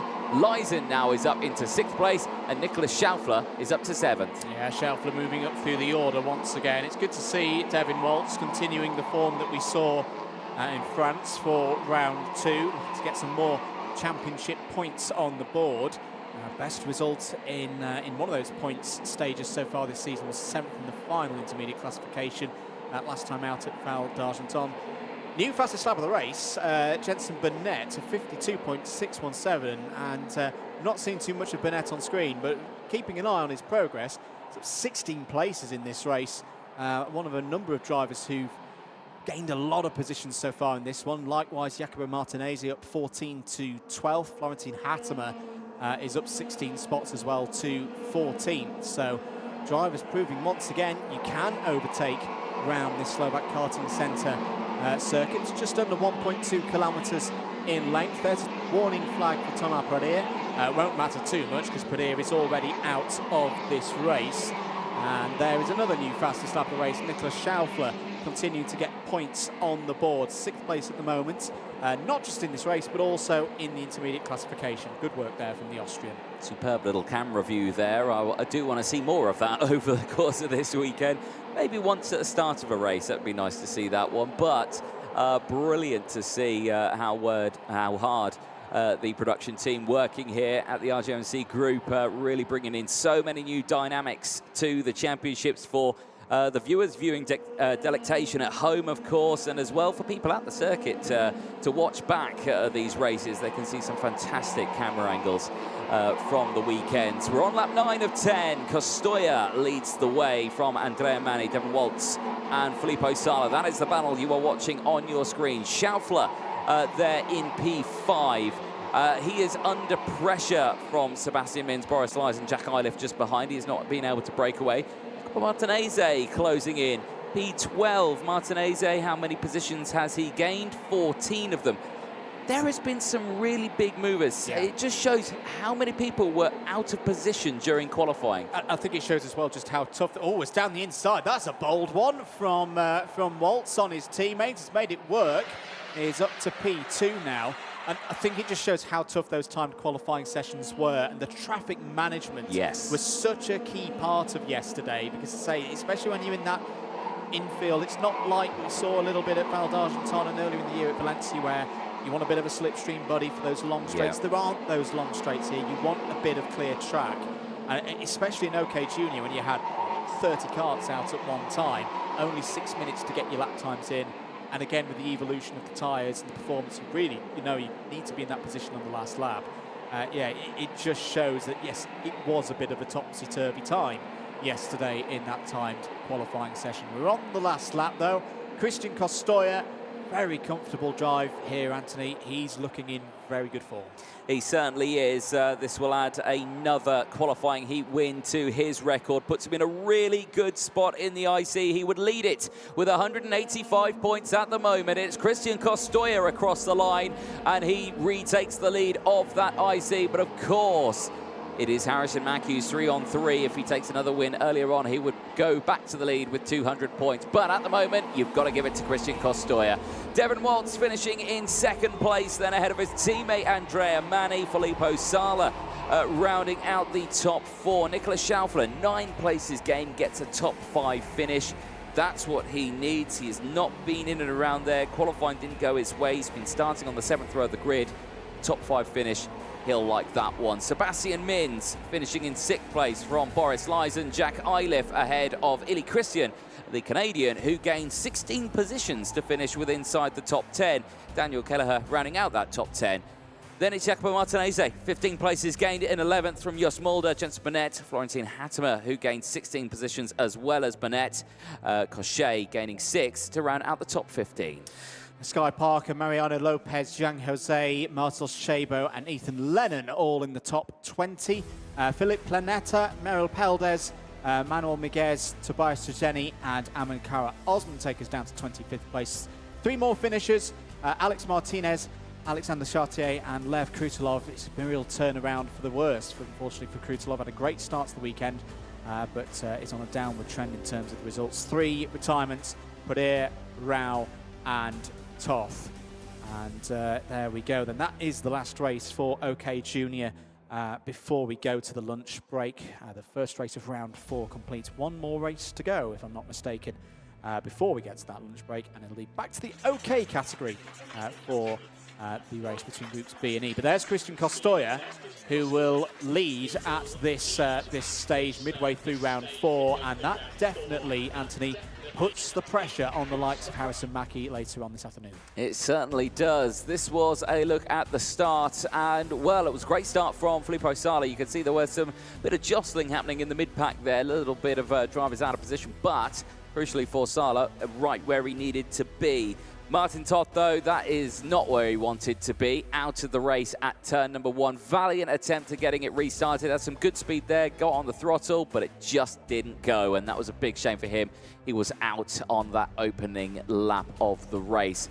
Sala then losing the lead of the race. Christian Costoy down the inside through turn number 11, or sorry, turn number 12, but crucially got away, and then it was Sebastian Mins down the inside. That just gave the opportunity to Andrea Mani to get back down the inside as well. Yeah, Mani was closing in very, very quickly with a pack of karts behind, so you can understand why Mins went for that move. Mani did in the end get past Mins, and whilst Mins tried, he would in the end fall down to 6th place. Good moves as well from other Forza Racing competitors in that one. Jack Arliff having a fight with Sala on lap number 6. Mani still holding up there. Devin Waltz would come into play as well. Devin Waltz down the inside on his teammate, and that would be the move that would give Waltz 2nd place in the race and also elevate himself to 2nd in the IC. But it was Costoya's win, a 2nd of the weekend, to go with his 2nd and 3rd. That's his a good set of 4 results so far for the Spaniard, who has a 30-point lead at the moment in the intermediate classification. Indeed, but of course, that may all change when we go back to Harrison Mackie going back out on track. Because he's, of course, got those 150 points, so he is in the right place to really just keep hold of that lead. He just needs to win that one. But we're going to take a short break. Do not go anywhere. We'll be back in a few moments' time. It makes life a lot easier out the track, so you don't have to worry about school and on-track performance and grades and all that sort of stuff. The school understands exactly what I'm doing. They understand, how important it is for me, and the schedule that they, cater for me is really well balanced, and I really enjoy it. It's a very fine balance between his sporting career and also his studies. He doesn't have to compromise on either. I'm very happy that Minerva has supported us through this journey. The communication is great, and yeah, I'm enjoying it. I think MVA would help a lot of other races. A lot of people come into the track and asking about it. What do you do for homeschool? Like, how does it work? And I always say, Minerva, you need to contact them and get going with them, because it's made my life so much easier. Welcome back, ladies and gentlemen. Champions of the Future, round 3 here at the Slovakia Ring, being hosted by the Slovak Karting Centre. Next race is coming up next. It's the last race before the lunch break, and it is qualifying Heat B versus E for the senior category as engines get fired up. Let's take you through the starting lineup. It's Noah Montero and Luis Francis on the front row of the grid. Kai Rilarts and Alexander Bondarev going from row number 2. Leon Nilsson and Vivek Kanthan on row 3. Bernardo Bonaldi, who had that terrible start earlier on, hopefully gets a better run this time out. Elliot Kaczynski alongside. Leon Brunner and Alpak Soy go from row 5 ahead of Matteo Giacardi and Javier Avramidis on row number 6. Zach Drummond and Radek Vavra go from row number 7. Tiziano Monza and Maximilian Rafalik starts on row number 8. Maciej Koniec and Finn McLaughlin start on the 9th row of the grid. Wrapping up the top 20, it's Martti Rittinen and Peter Stiller on row 10. Dante Vinci and Tobias Pasco start on row 11 ahead of Santino Panetta and Nico Nalate. Sebastiano Pavan completes the 25 drivers in this one. A number of drivers in this race, Anthony, who were the unlucky souls on slick tyres in the earlier races in the day, particularly the likes of Montero, Pavan. They'll be looking to get back on track in this next race. Quite literally, yes. No pun intended there, I think, Andrew. But yeah, no, indeed. It was such a challenge that they had. right on that fine line. It was a dry track. The rain was just creeping in. Half the grid went wet, half the grid went slicks. Yep. Unfortunately, it just wasn't slicks. So that was the biggest shame. There's a look at the intermediate classification. Morgato leading that. 2 points clear from Peschel. But again, it could all change still in this one. We just don't know who's going to come out on top. It's going to be a fine line between these drivers, but I'm looking forward to it and looking forward to seeing what Noah Montero can do in this one. He had that really bad result earlier on, retired from the race. So now it'll be crucial to see if he can come away with a qualifying heat win. Kai Rillarts will be looking to put scoreboard pressure on the other competitors as well. He did get the tyre choice right earlier on this morning and took himself to the top of the order at that point. He's currently sat in third place, but again, another strong result here would elevate him to first position again, and say, put that pressure on Peschel, on Morgato, on those behind him as well. Turney and Elias trying to close him down with that 7-point deficit at this precise moment.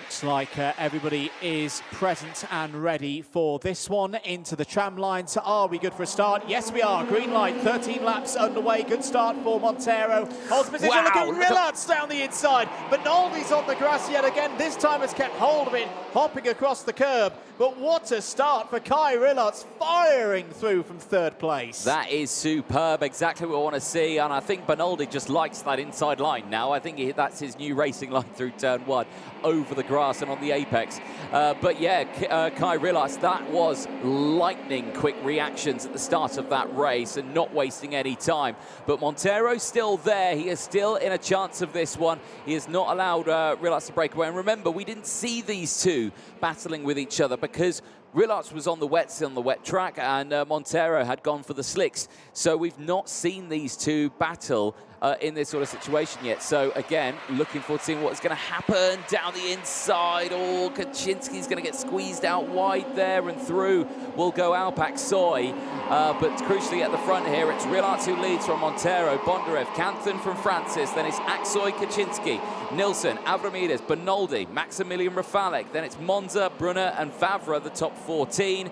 15th place is Matteo Giaccardi. I think Montero had a little look, a little think down the inside into turn 5, but elected against it. A little bit too far back that time. Bondarev there in third place. See with the blue flashes on the side of his Prema, representing the Williams Academy, of course. Into turn 11 once again. Very close one. It's down the inside. Canthan having a look there at Bondarev, not quite able to get far enough alongside to make that one work. This is a good chance now for Rillarts and Montero to break away from the rest. And Lewis Francis still there in 5th place as well, waiting for his moment. Canthan's down the inside of Bondarev into turn 1, and I think has made it work this time, but at what cost? They've dropped off the back of this front duo now. Rillarts leading from Montero, and right now these two happy to just work together and manage that gap.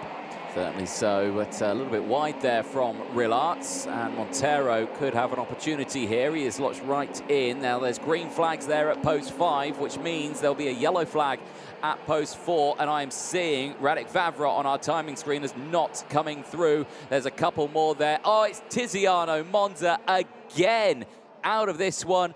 That is weekend ending, yeah. That is. And it always a battle here between Montero. Montero getting in the switch back, and has he got the lead? Well, he's got ahead. He's fully got ahead now of Rillarts as they run over start finish. Rillarts is going to come back down the inside. What a move from the Belgian. Here comes Vivek Canthan as well in third place. You can definitely tell that the stakes are rising now here in Slovakia, side by side once again. Montero and Rillarts towards turn number 5. Canthan's going to stick his nose down the inside, takes second place. Bondarev takes advantage of that as well, is up to third place. It's all to do now for Montero, who in the space of half a lap has gone from leading to now being 4th. It's closed the group up once again, and Finn McLaughlin is right at the back of it with the fastest lap of the race. Lewis Francis tails this group here, but here comes Kaczynski down the inside of Montero, and that splits the group up just that little bit more. Montero has to look for the inside line. He has to cover up the line and the attack from Aksoy. Avramides, Nilsson just behind as well. Aksoy got caught out there. He dropped down to to 8th place now. But crucially, Rillarts leads the way, and into the pit lane comes a Sodi kart. In fact, actually, we've lost a handful of other drivers in this one.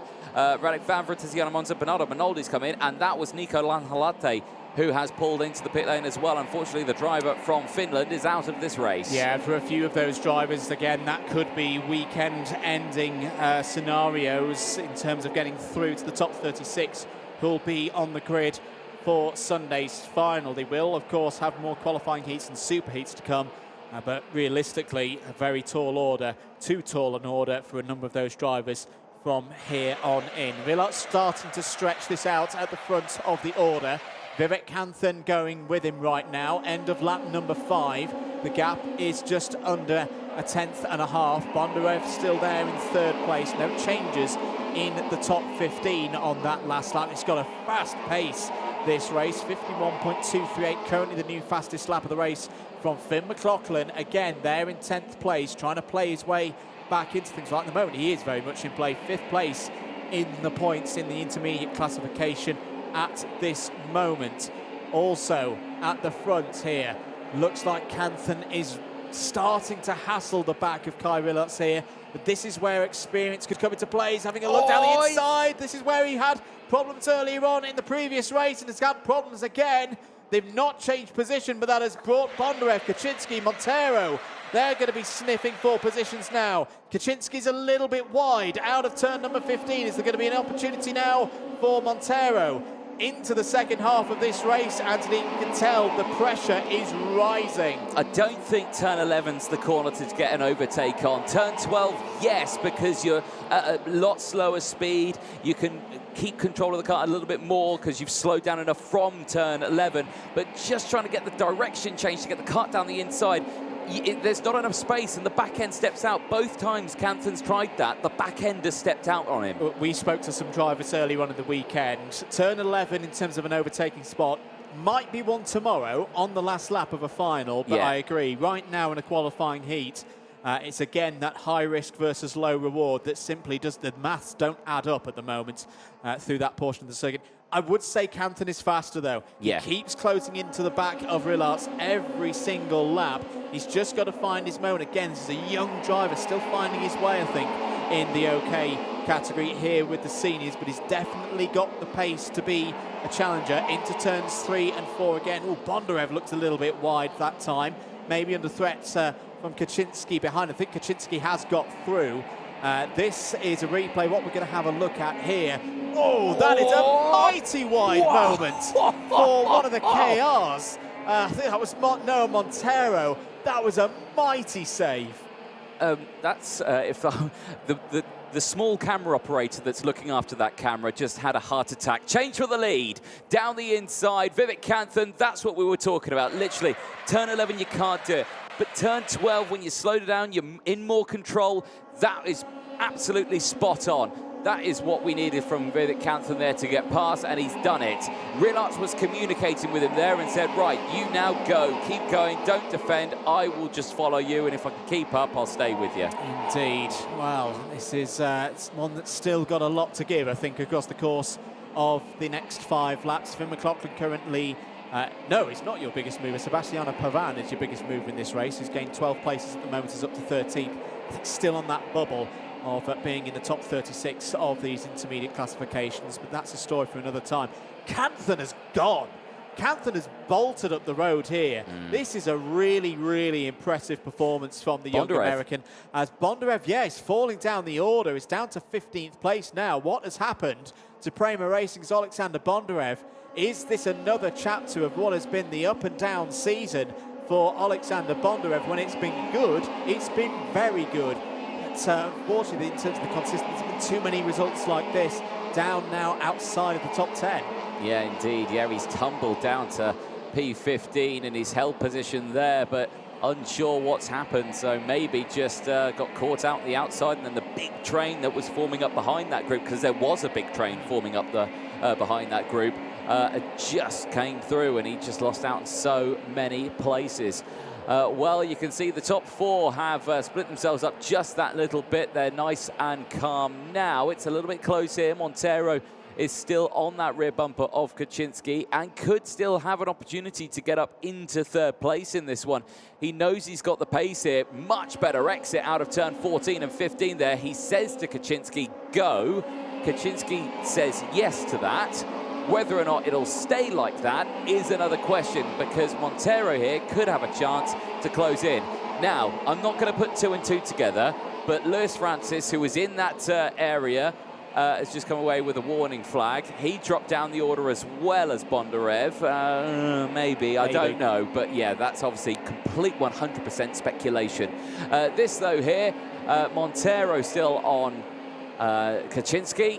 No move happening just yet between these two, but I suspect we may see something before the end of this race. May indeed. Just note as well, Zach Drummond continuing to put some good points on the board. Is up to 6th place in this one. That's a gain of 7.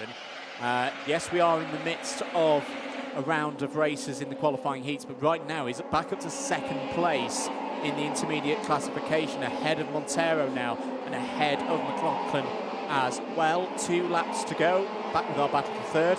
Kaczynski and Montero. Montero again on the front end, looking a bit better. It looks like he's got some good grip there in the 250. Yeah, I think he just needs to commit to an overtake here now and get it done. I think he's waiting behind because he's just waiting for maybe the right opportunity. But look how much more closing speed he's got. He can get it tucked into the corner. It's gripping more, as you said.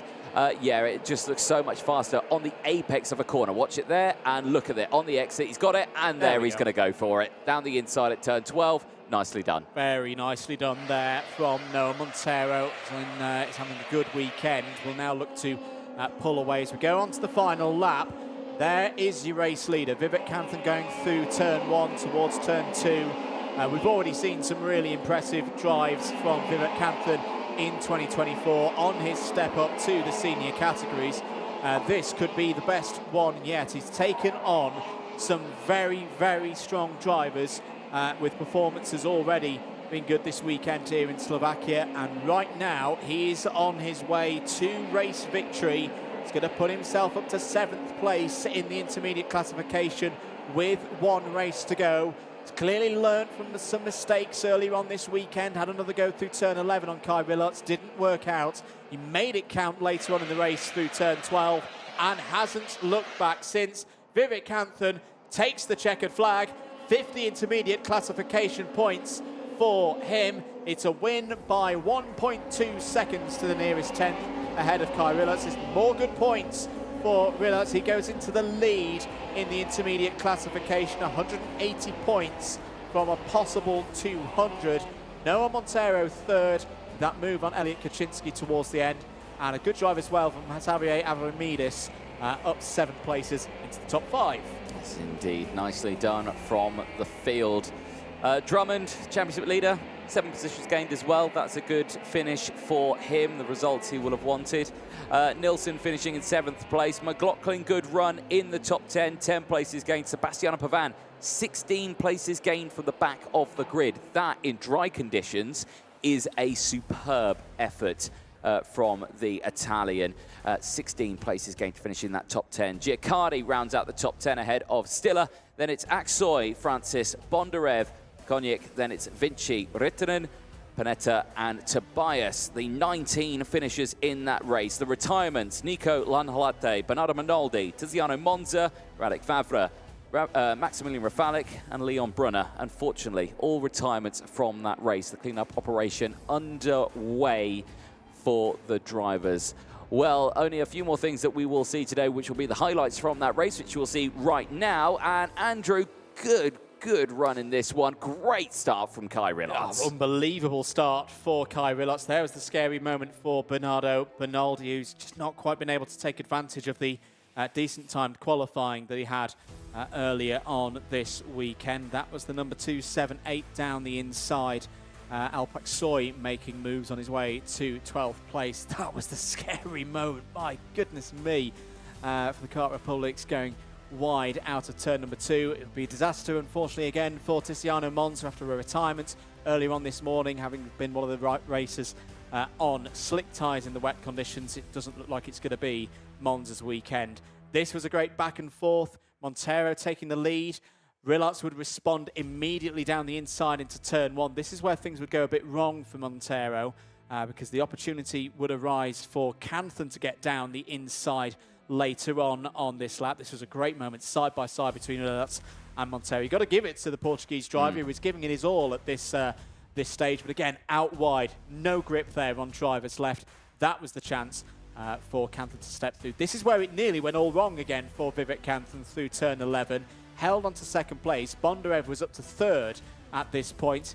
Canthan picked his moment, knew that turn 12 was going to be the better point to go for the race lead. That was the key move.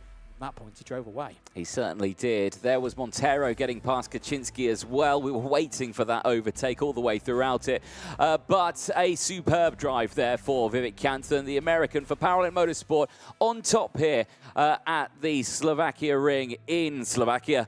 Well, that rounds out the first half of the day. We'll be back in 40 minutes' time for the second half of the day. If you are watching on Facebook and motorsport.tv, don't go anywhere. Your broadcast is uninterrupted. If you are watching on YouTube, the broadcast ends here. There is another link. Head to the Champions of the Future YouTube channel and you will see the link for the second half of today. Myself, Anthony Jordan, Andrew Mather. It's been a brilliant first half of the day. The second half coming up in 40 minutes. Don't go anywhere.